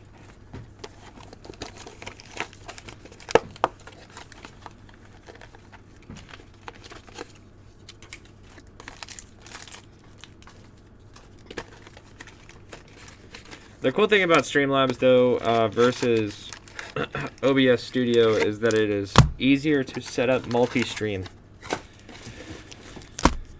with Streamlabs, so that's why we're using that. So we're streaming to YouTube, Facebook, and Twitch all at the same time right now, just to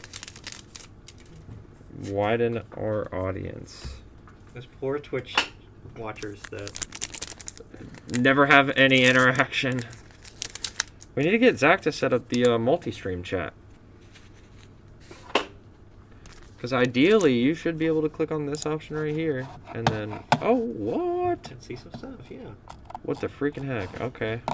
Yeah, but that's just like activity and Facebook posts.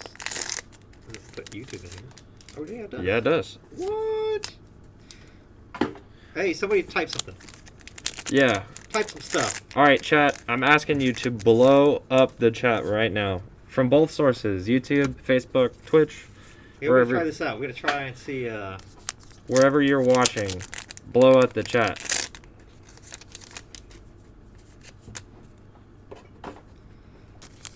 Okay, Lucas. We'll see you Friday then.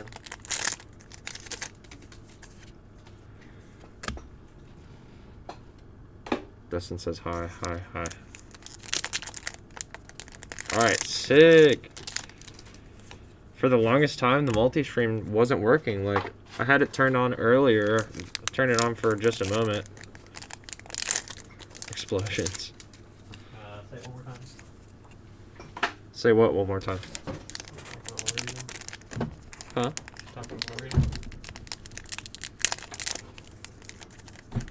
No.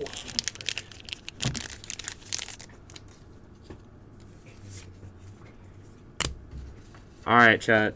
Thank you for blowing it up. Joseph, hey from Pennsylvania. Thank you for tuning in. We are just a small little shop. Have we tried Flesh and Blood? Yes. Patrick says that he has tried it. It's actually really fun. And Patrick says that it's really fun. Kind of expensive, but And kind of expensive. I'm trying to make it the new magic. Essentially, like how the how how expensive like alpha and beta is. Yeah. Yeah, people are like trying to do that with the first couple sets. For like cold press foils.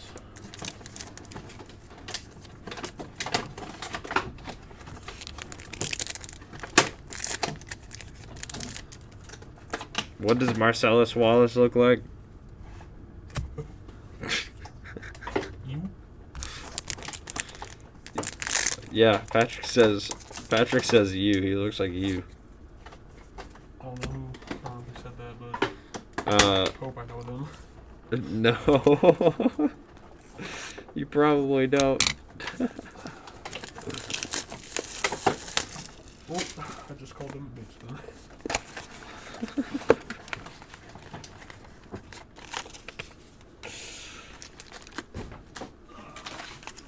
What is this? I gotta switch to another tray.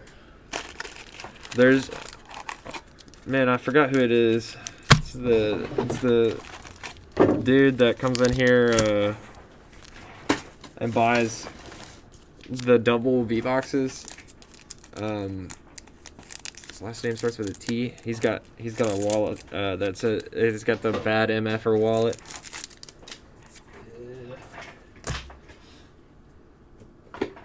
He's kind of a pain to work with sometimes when it comes to trading. Yeah.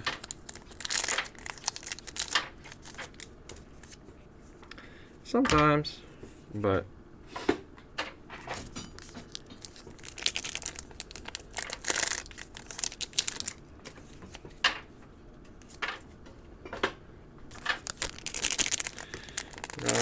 let's see.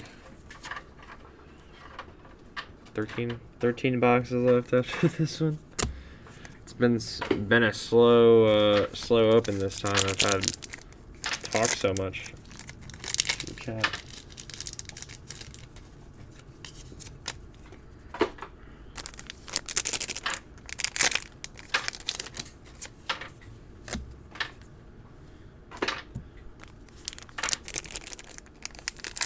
Did I see the premium packs that Digimon is doing in April? Yeah, I sure did.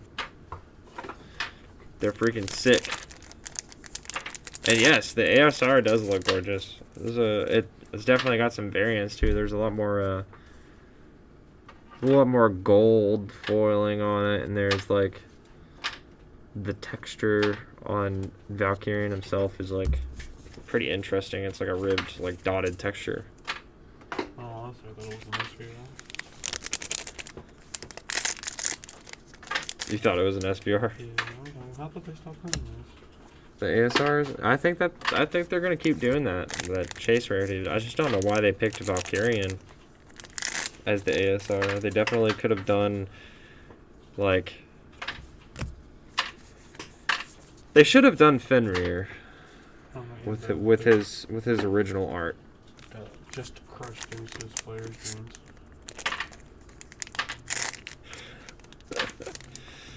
Yeah.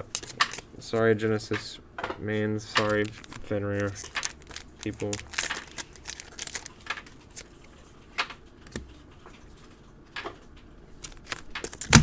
Oh, crap.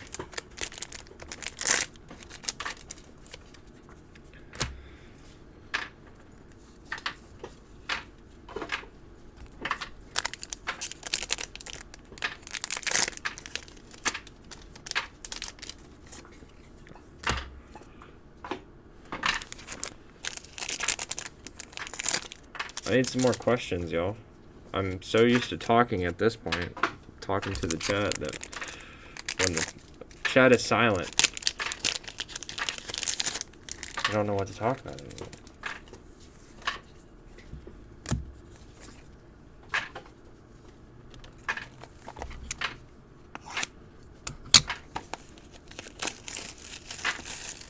Yeah, Valkyrian, the card that has 5 printings now. I agree.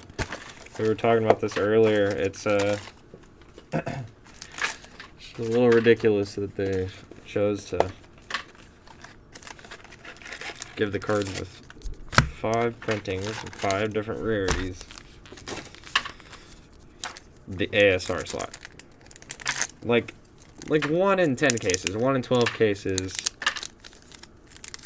and this is what they go. Why I don't think it's gonna be much more than $100 max.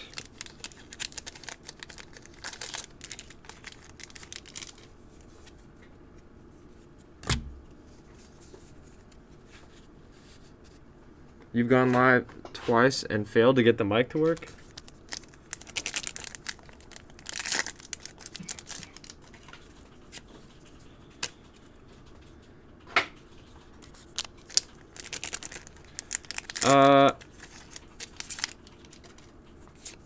I don't think it's going to affect the SSR price. I think the SSR might fall a little bit, like a couple bones, but nothing like too crazy, just because like SSR is still like, it's like 1 in every case, like, but I think that just the amount of times that the card has been printed is just going to make the ASR like less valuable, personally. I think the SSR looks a little bit more appealing too, but you know, this is the SP on crack because it's got all the gold stamp and everything like that, so.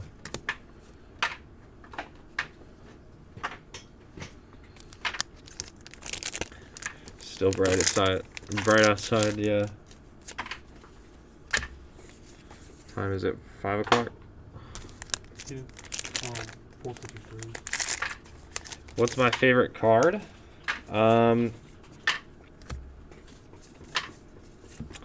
Just my favorite card in general, or my favorite Cardfight Vanguard card, because I do play multiple card games.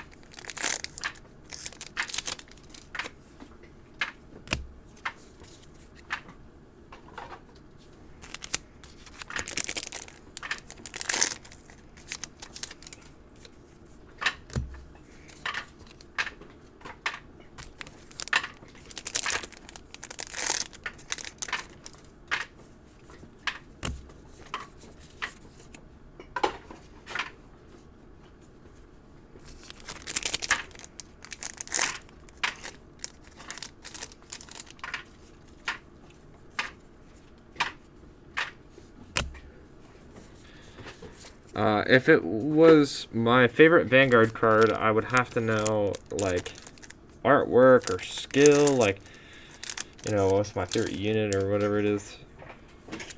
Black Rose Dragon or a Winter Moment Akatsuki is a close second. A Winter Moment Akatsuki is pretty freaking sick.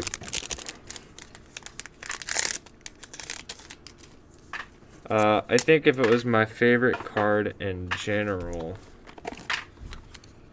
I don't know.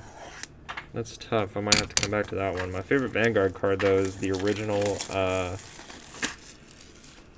It's either the original Sherat Vampire or the original Guesty, for sure.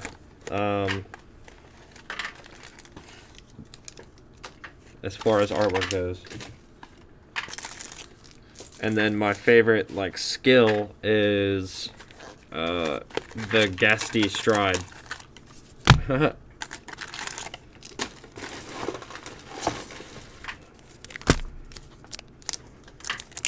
Or maybe V-Series Gauntlet Buster Dragon skill is also another favorite of mine. I love playing that deck just because like it was a big PG or a GG. You could make it a control deck essentially. Yeah, my favorite Vanguard card definitely would have to be the original Sherat Vampire or the original Guesty. Yeah, I'll take it. That's my bad.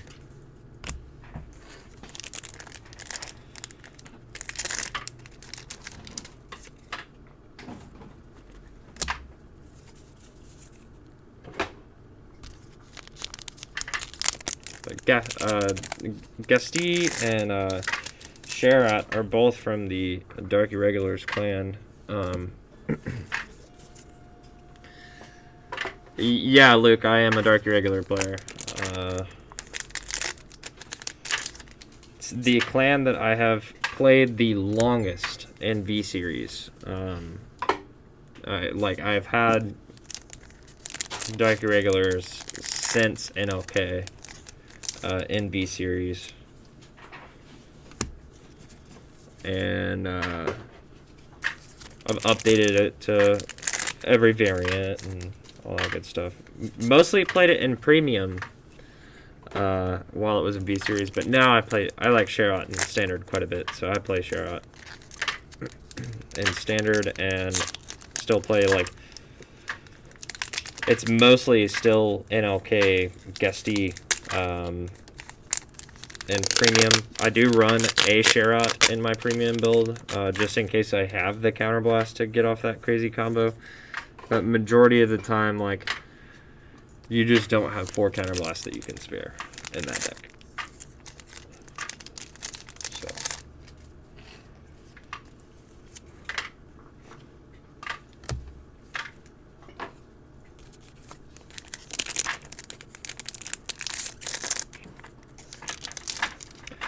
I mostly like Dark Irregulars, though, just because of the artwork. That's kind of what drew me into them at first when,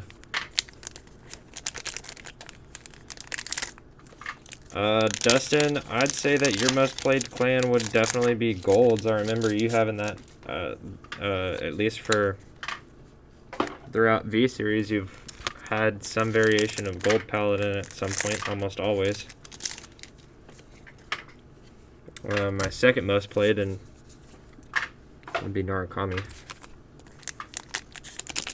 Your second most played would definitely probably be Dark Irregulars, I think.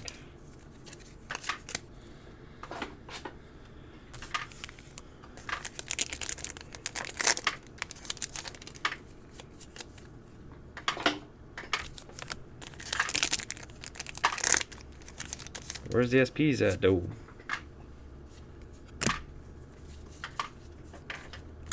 No, the ASR does not take up an SP slot. I figured out that last time when I opened up Storm of the Blue Cavalry.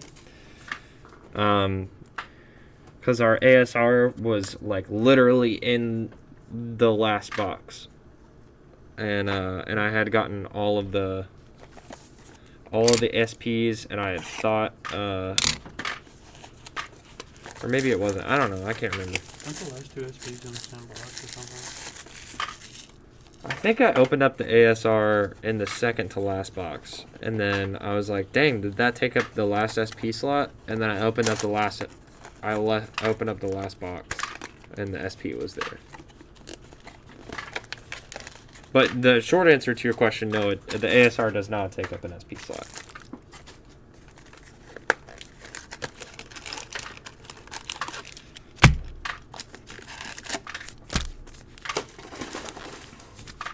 The SP Gurgo that's going to be in this box, Dustin. I literally thought this was SP. I was going to be like, no freaking way.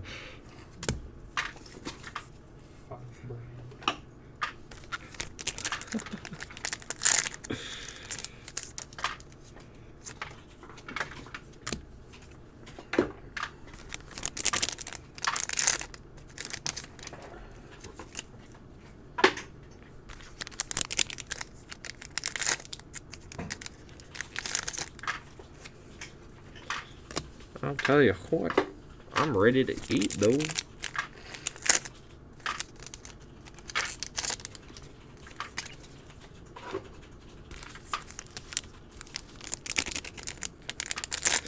I actually brought my lunch today.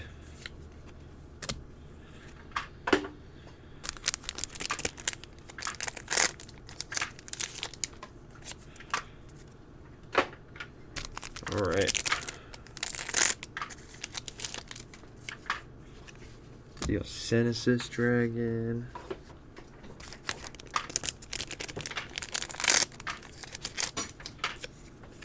I still think. Still have 2 more SPs to go. So.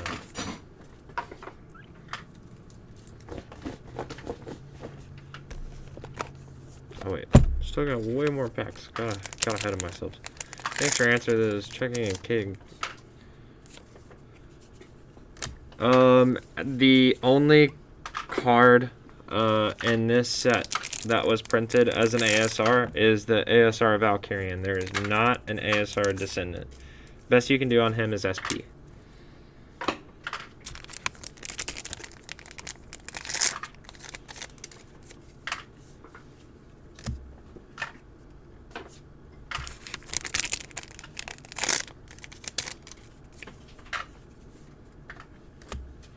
Unfortunately, that is the reality.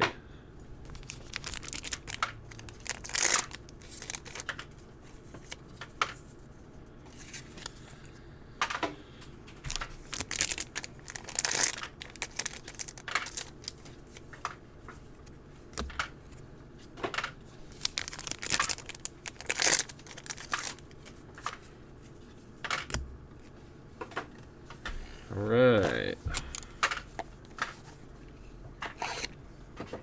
We're into the last 10 box. Did the ASR Dragonic Descendant make it to US? Because when I was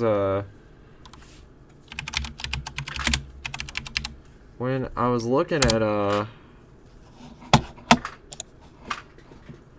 when I was like inputting all of the cards into our system to sell on our website, I just saw Valkyrian.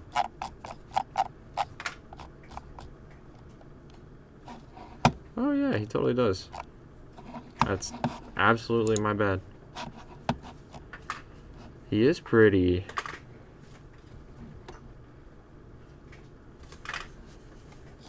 Oh wait, that's the SP variant. Oh man, that would have been sick if I had pulled that. Dang. I wish I didn't know about it.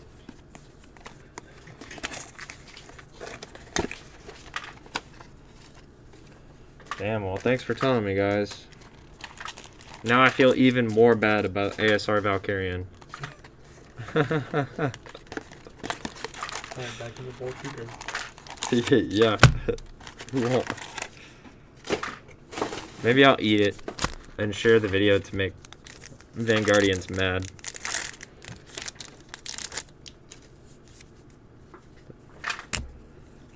There was a time where it was when Riviera came out. I ripped up. What? Are you just talking over there, Mason?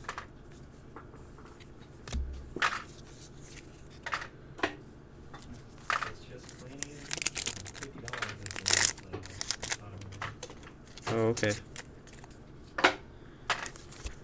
anyways, there was this one time where when Crystal Melody was a popular set and Riviera was a monster and everybody hated Bermuda Triangle, I took a copy of the grade 3 Riviera that we pulled from a pack. It was like from a tournament entry pack or something like that. And I ate it. My buddy filmed me ripping it up and eating the card. And I posted it to the Worldwide Cardfight Vanguard group on Facebook, and everybody was mad. Everybody was super mad. It was really funny. Caused a lot of ruckus. Almost got me banned from the group.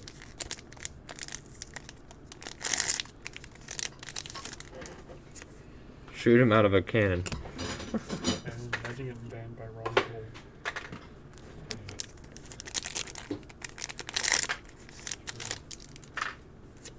Sounds like a weird fetish.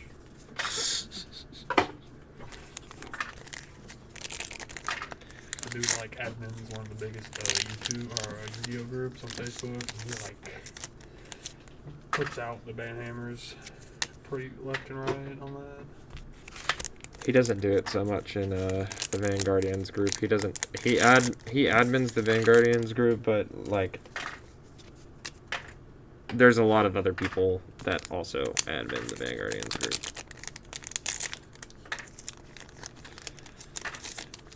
group. Luke, I still hate Bermuda Triangle as well, but at least it's like not this unnecessarily broken piece of crap. At least until Twinkle Melody comes out. Then it'll be broken again. Dustin, I already know that there is Descendant. I have already figured this out.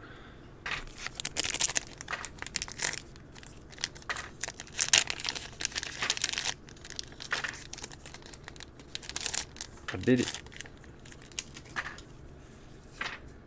It's not the SP though, Dustin. Sorry. There's 2 Gurgots out of that box, I think.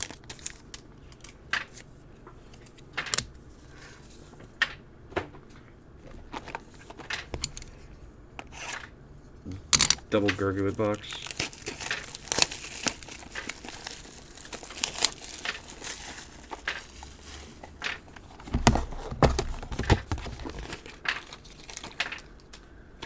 Some of these Facebook comments are actually almost all of the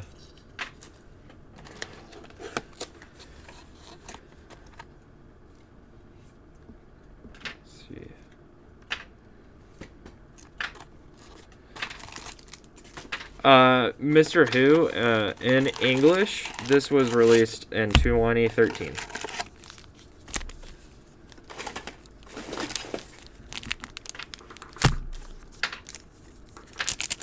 Luke, you have the date for the Japanese set. It was out in Japan for a couple of years before it came to English. I think. Pretty sure. I think that's the Japanese date is what I was getting at. They were about a year behind.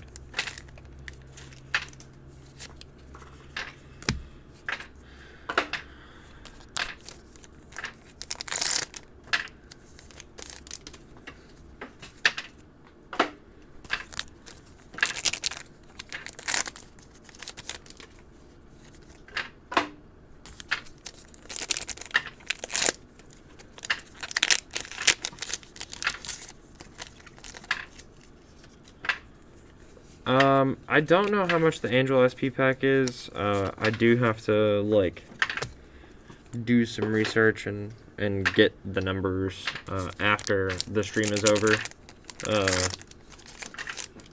But one of the locals has agreed to pick it up, so unfortunately it is already claimed. If he is uninterested after I give him a price though, or if we can't work out a deal, then I will let you know if wrong.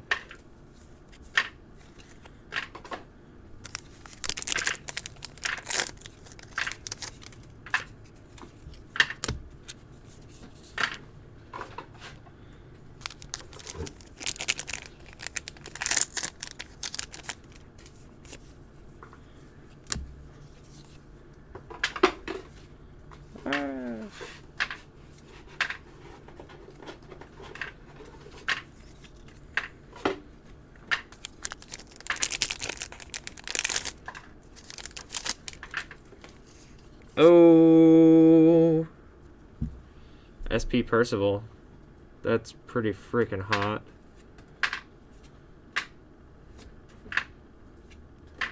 That's so tight.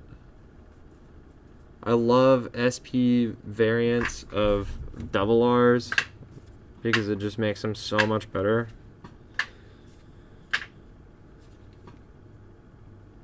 The difference is actually there.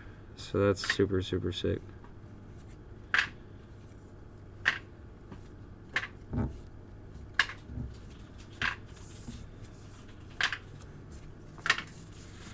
Gold Paladin guy. Yeah, the grade 3 bluish flame.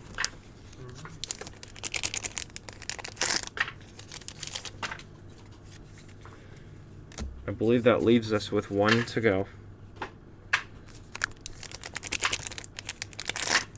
Yes, very shiny blue boy.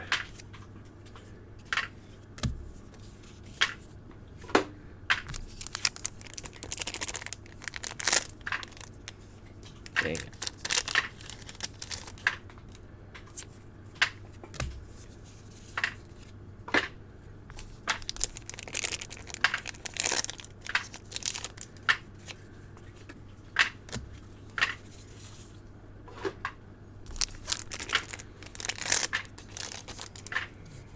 All right. I keep going.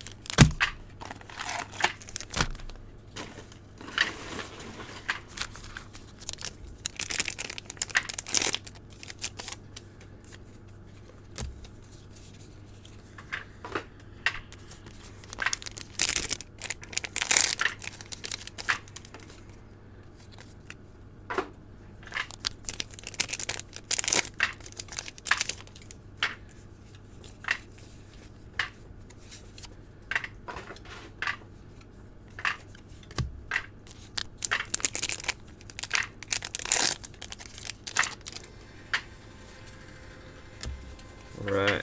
Let's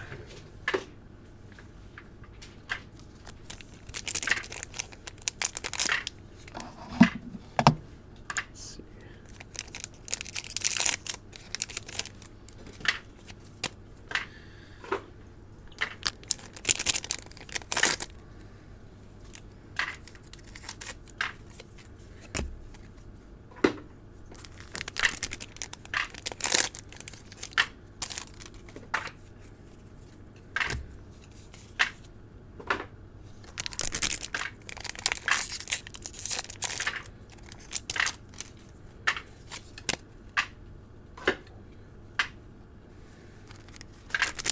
Let's get some more questions going, chat. Just dropped a few viewers, but we still got a few faithful views.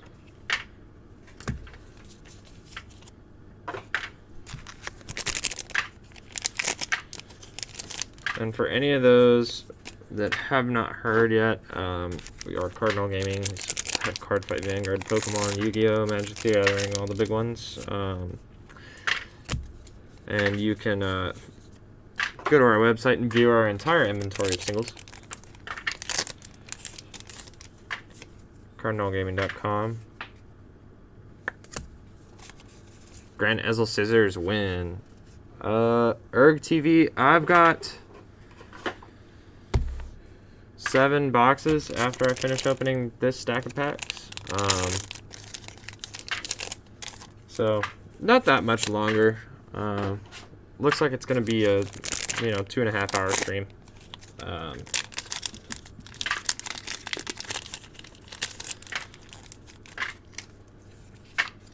Yeah, so basically Vanguard is played.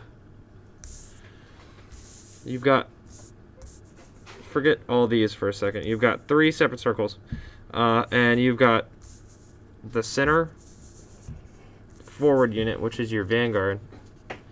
And then you will essentially want to have your starter, and then you'll want to ride 0, 1, 2, 3 over 3 turns. You can only ride once per turn. And then you'll have like you have a like sequence of attacks that you can do. Like, so you can attack with your rear guards first, or you can attack with your Vanguard first. And when you attack with your Vanguard, you flip the top card of your deck, and if it's a trigger unit, which it's indicative by this, then you'll gain some sort of advantage. So this trigger in particular will draw you a card whenever you flip it. And then there's also whenever you take a damage, or like whenever someone attacks your Vanguard and you have to take it, you will also do a damage check. And the game is fought until one person hits 6 damages. So like once a player hits a 6th damage and it's not a heal trigger, which heal triggers also exist, then the game is lost or won, depending on who it is. There's a lot of different things that the cards can do too. Like a lot of decks nowadays really like multi-attacking, so like it's really fun figuring out the best sequence of attacks that you can plan out in order to have the most advantage. Like this dude this deck attacks like a maximum of 14 times per turn or something like that. It's pretty ridiculous. Gurguit attacks a bunch of times per turn, but also has like really good defensive value. So that's what makes that deck so strong, I think. Got up and good.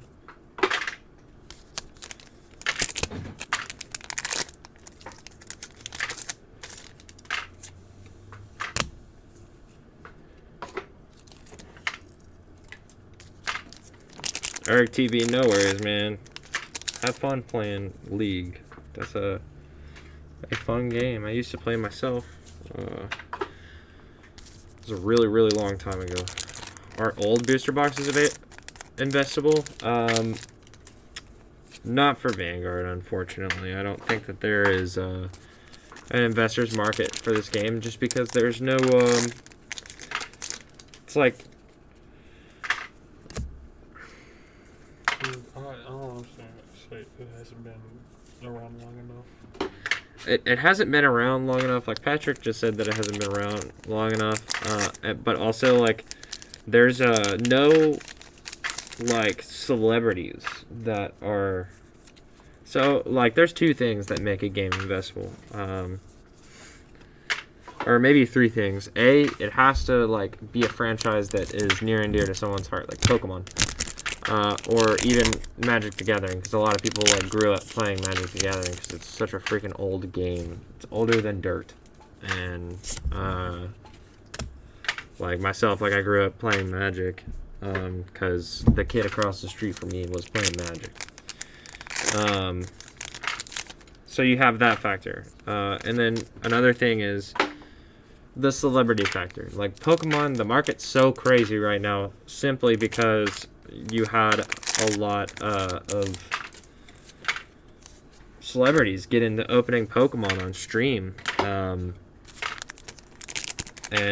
you know the way that they did it was very smart, because they would like sell the packs and be like, "Hey Austin, here's your pack. It's got Charizard in it. Sick. You did a good job. Made your money back, and then some." But so like there's that celebrity factor, and I think those are 2 of the biggest ones by far. To be fair, I didn't hear. Their marketing's not the best either. Oh, Bushy Roads? Yeah, another thing that Patrick brought up is the Bushy Roads marketing isn't like the best thing in the world either. I'd never heard of Vanguard until after I started working at PWG, and that was years after the game had come out. Yeah. Originally.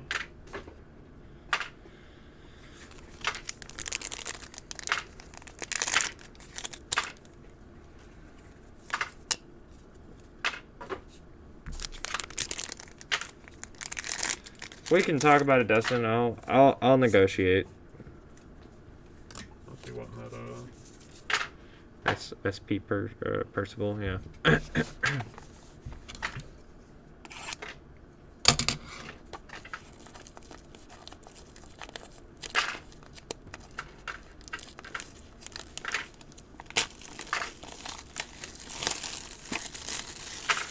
Look, what do you mean, bro? Every clan in Standard has multi-attacks right now. It's a force top tier. Let's go. Not anymore. In my heart, it is. Aquaforce should have been a Force clan, and they should have done what they did back in the day, swap between the front and back row. That would have been sick.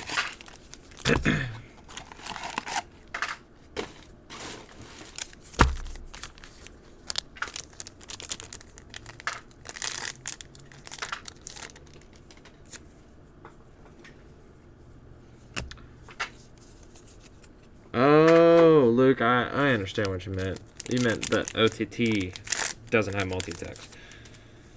Yeah, no, it doesn't. I mean, to be fair, the main Angel Feather deck, the Gabrielle deck, doesn't have multi-attacks to my knowledge. But she's strong still. It's all good. I thought Susano was good when Susano was a thing. It has since been power crept out, unfortunately, but buy more boxes of Sword Art Online and are easier.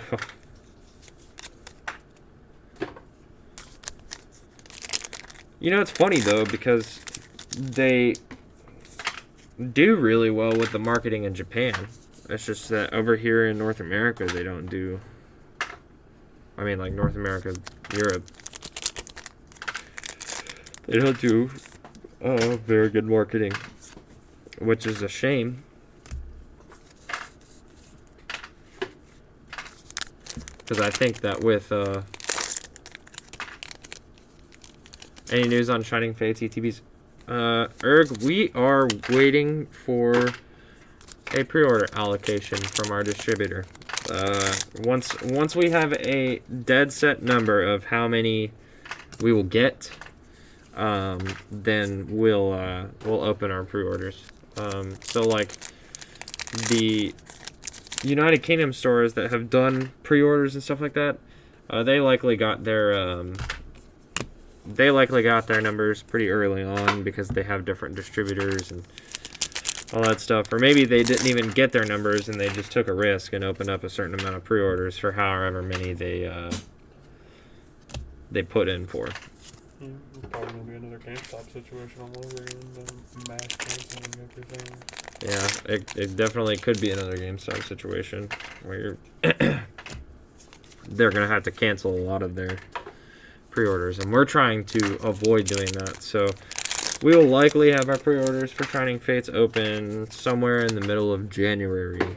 It's kind of like when we're expecting to get our numbers, like our locked-in numbers. Aglavale.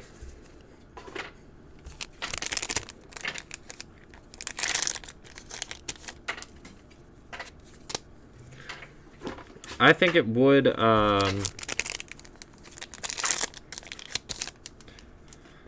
I think it would make sense if the United Kingdom got their allocation numbers before the US.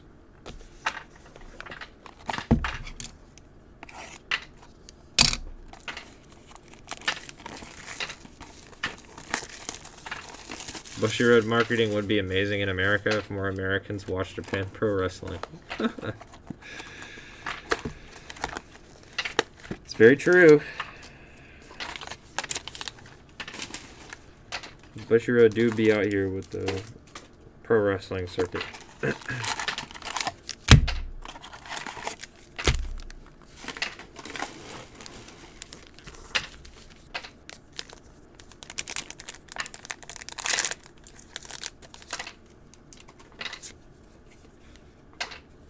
You have 40 to 50 Shining Fates boxes pre-ordered.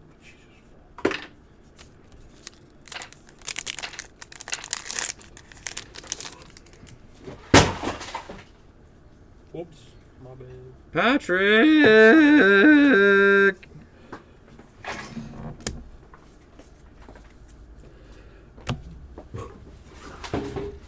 Frick.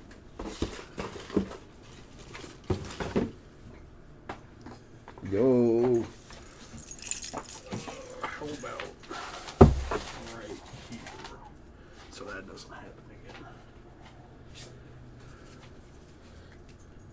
Hey bro, what you trying to say?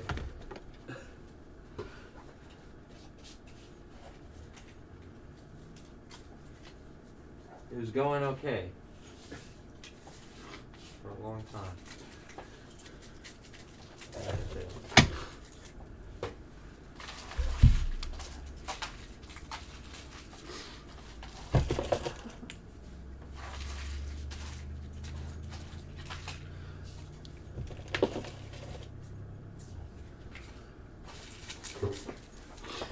Well, that was a fun time.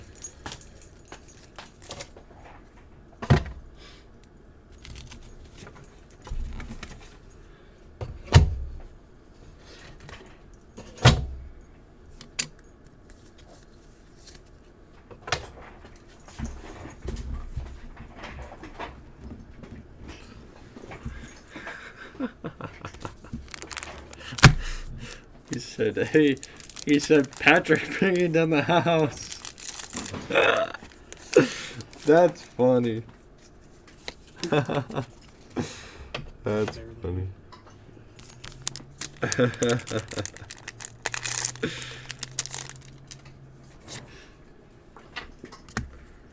My local card shop only got 6 CP ATVs last time, so couldn't risk it. That's rough, buddy. Dropped my 3-touch Mega since Susano dropped off, yeah. I still think Susano's like a solid deck. Like, there's nothing wrong with it. It's just like, I don't know. It's a little slow, lacks multi-attacking. But it's not bad by any means.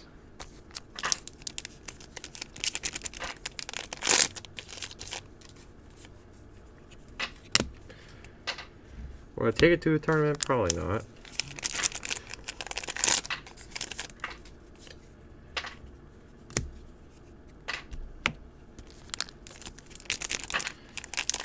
Thomas, I would have to agree with you. Like, it's hard to make decisions, like informed decisions when we don't know what overdress is gonna be.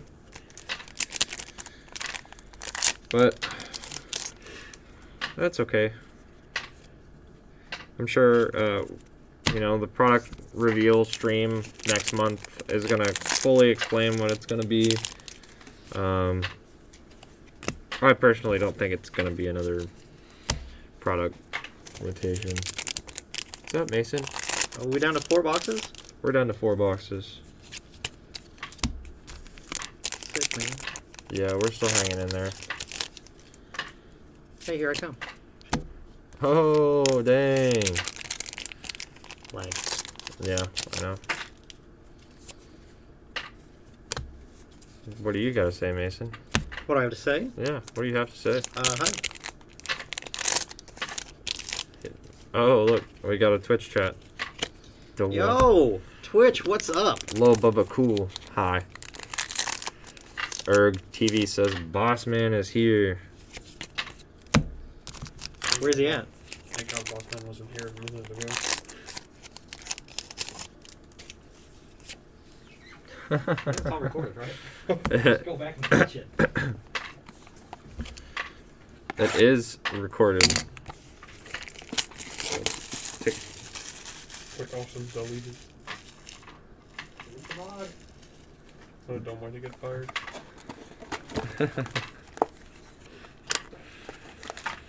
David, no, the Angel SP pack is not speaking to me. It does not say Austin by me. It says Mike by me. Mike by me.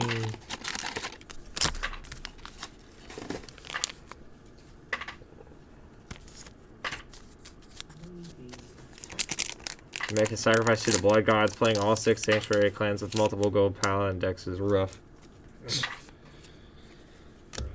Bruh.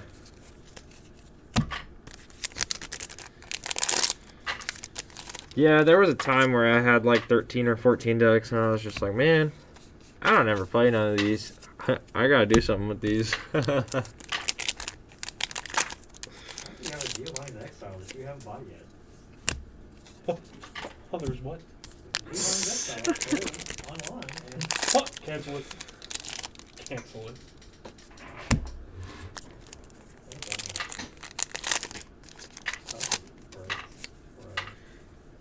I need to find a cheap card that I can do that with.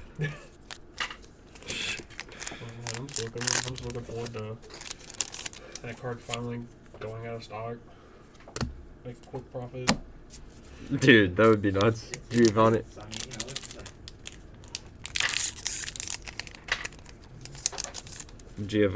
Giovanni's Exile goes out of stock everywhere, and I know who has all of them.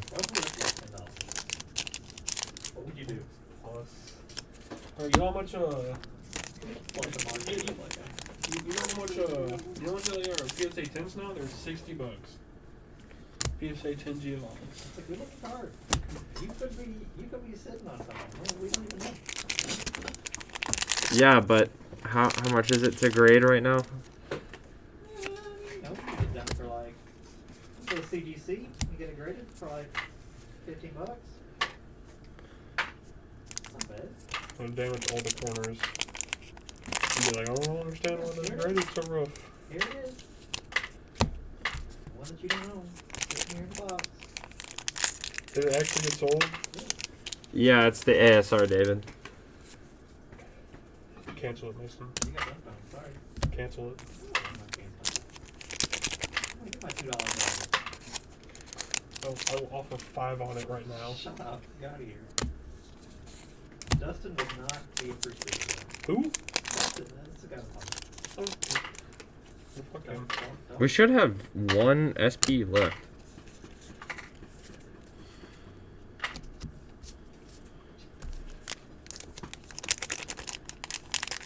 One of your friends is going to use your Luar deck more than you since Gurgwit's out. Well, have fun beating up your friend. Beating up your friends. Yeah. Gurgwit bodies Luard. I mean, like, Luard just fell off the face of the planet the day that Gurgwit was released.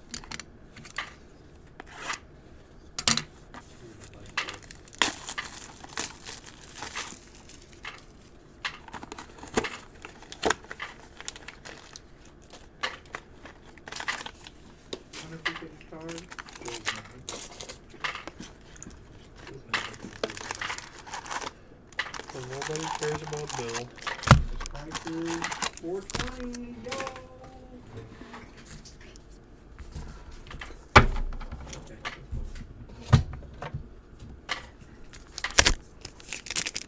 David, do you think the final SP is going to be SP Gurgwit? I think I have one left. So we got the Percival, the 2 full Brontos, the full the 2 Eosenesis Dragons. So yeah, should have 1 SP left.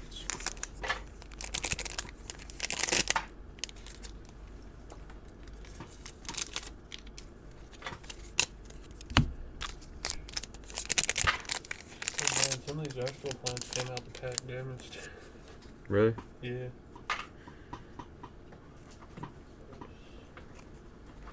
Like damage damage?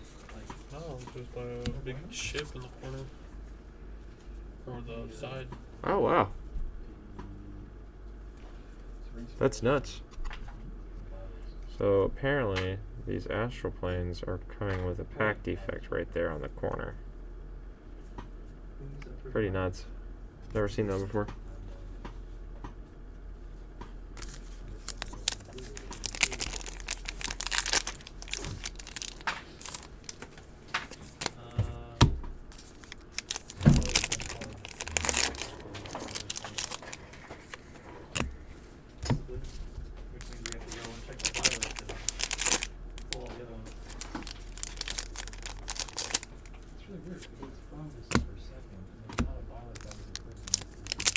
only an astral plane, they're not worth anything. Yeah, I know. It's just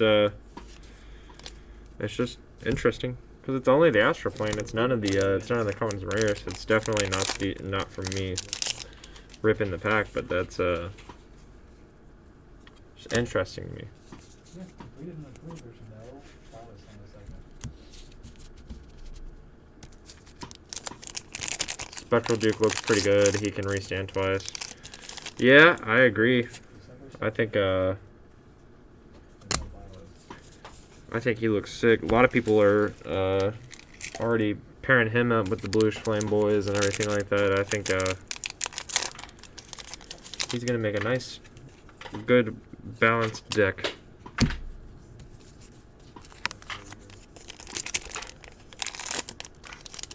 I agree. I mean, if I was Telter, Let's see. if somebody bought it in full to heal up, shouldn't.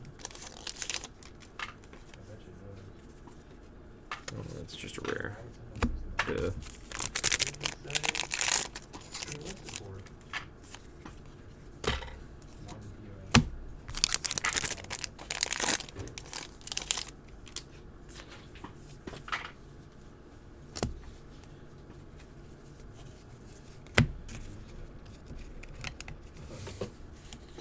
Oh yeah, he can, it is a once per turn.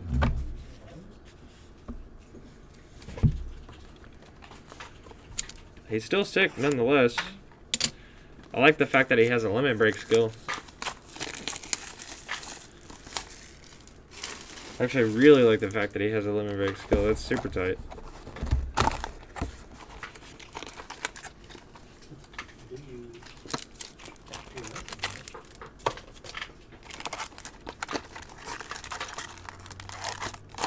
And I like... yeah, so there are 4 base rarities in Vanguard. You've got a common, which is just a plain vanilla card, nothing to it. Then you've got a double R, which is like just your kind of normal foil looking card, except the whole card is foil. Then you've got your triple R, which is you know, it's got that stained glass foiling. Then you have your VR, which is stained glass foiling and like textured and all kinds of stuff like that. So those are the 4 base rarities. Those are typically going to be your, you know, your cheaper ones, and then the ones that I've got down here are all SP, with the exception of this dude. He's a different one, but these are all SP, which are special parallel. They have, you know, borderless text, and then every now and then they'll do a special rarity for a box or a case or a couple cases or whatever it is, and that's what we found with the ASR as another secret rare, is what they titled it. It's high rarity. You can only get one of those in like every 10 cases. Pretty sick. But you know, VR to common, that's what most people go after, and then if you really want to bling out your deck, then you go after SPs. And like I said, there are only 3 SPs in a case, and it's not guaranteed to be the clan that you want or the card that you want. So that's what's significant about those. And typically, like, you know, your higher rarity cards, like your triple Rs and your VRs, are going to have much stronger skills than your commons and your rares. That's not always the case, but that's, you know, the significance and differentiation of rarity.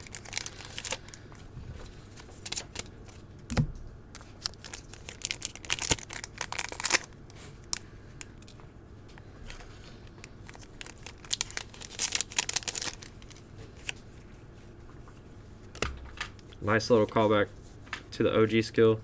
I can see him working with a Bluish Flame in that G3 and Agravain. That's costs a less one and play game power. Oh yeah, you're right, Lucas. You still did find our way into the Angel Feather pile. After you've opened so many boxes and in one go, and you're sitting here talking in the chat and stream and stuff like that, it's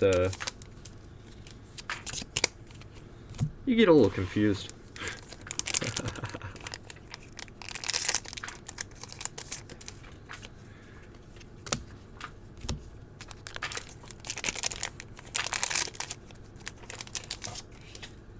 There we go.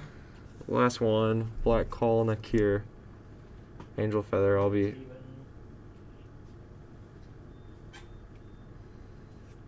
No, you definitely don't want to be.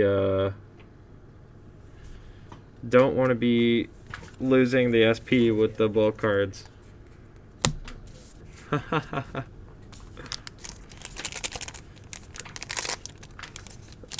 David, be good on stream, bro.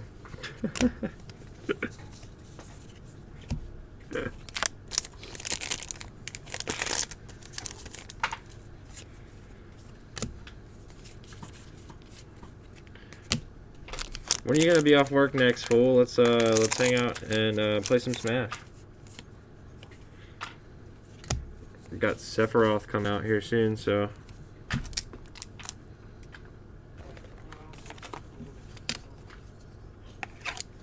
The secret rare colored imaginary gift markers. Oh, I know. They were so sick. They've canned so many good rarities in the V series. Like, I say it pretty much every stream, but they should bring back the original SVRs from like right when the V series first started. Freaking SVR Waterfall and SVR Imperial Daughter are like two of the most beautiful freaking cards to ever exist in the history of Vanguard. Wait, so what other one? Alright. Back to the last box once again. Another good stream. It was really fun. A lot of people showed out to this one. I had a really good time. But we're going to open up our last box here. There's not going to be anything too crazy in it, so I'm just going to, you know, kind of fly through these packs. But I really appreciate everybody coming out and hanging out and asking me questions. It was definitely a different experience this time. Took me a little bit longer to get through these packs just because I was, you know, I got to interact with a chat, and that's the first time that's been a thing, at least for the Vanguard stream. So really stoked about that, and I can't wait to do more of it in the future because we're gonna do these streams just so like however long I'm opening boxes and stuff. So.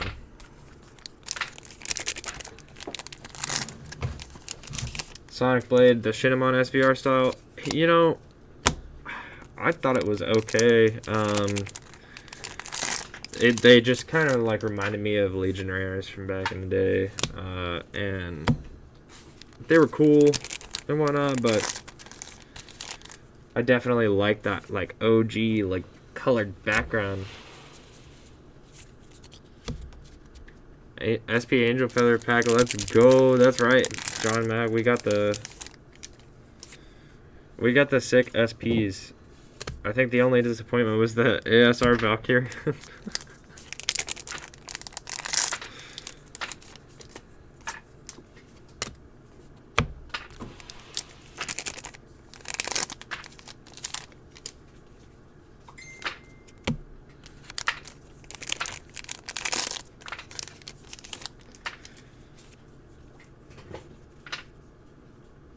Eric TV, thank you for coming on, man. Thanks for interacting, posting questions, and all that stuff. Glad you enjoyed it, and glad you had a good time.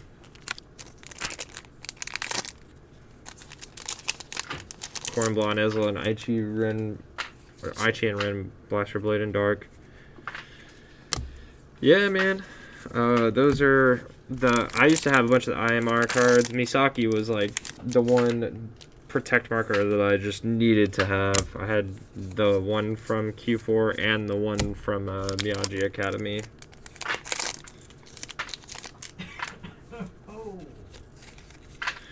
Alright, and that was our last pack. Not a bad haul. Not a bad haul at all. 2 SP Vanquisher Full Brontos, an SP Percival, 2 SP Eosanis' Dragons, the SP Fenrir, and the SP Angel Feather pack, the Gabrielle pack. That's not a bad haul if you ask me.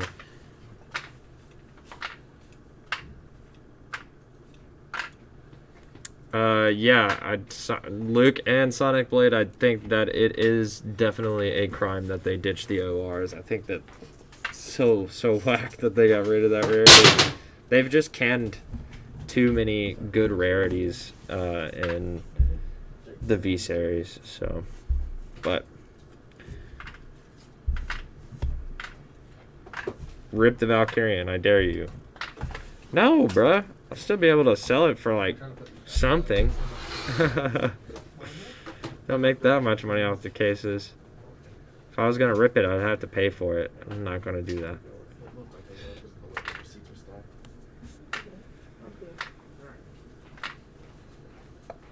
I didn't know that they had ASR Descendant, or else I would have been hoping for that one. Maybe would have manifested it. I'm a firm believer in manifestation. Mr. Who, yeah, definitely, absolutely. We'll come out, we'll answer some more of your questions next time. Thanks, Thomas. See you at the next one. Alright, guys. I'm going to go ahead and head out. It was fun hanging out with everybody. Thank you for asking all the questions and being interactive. And hope you guys had a good time. And until next time, we'll see you later.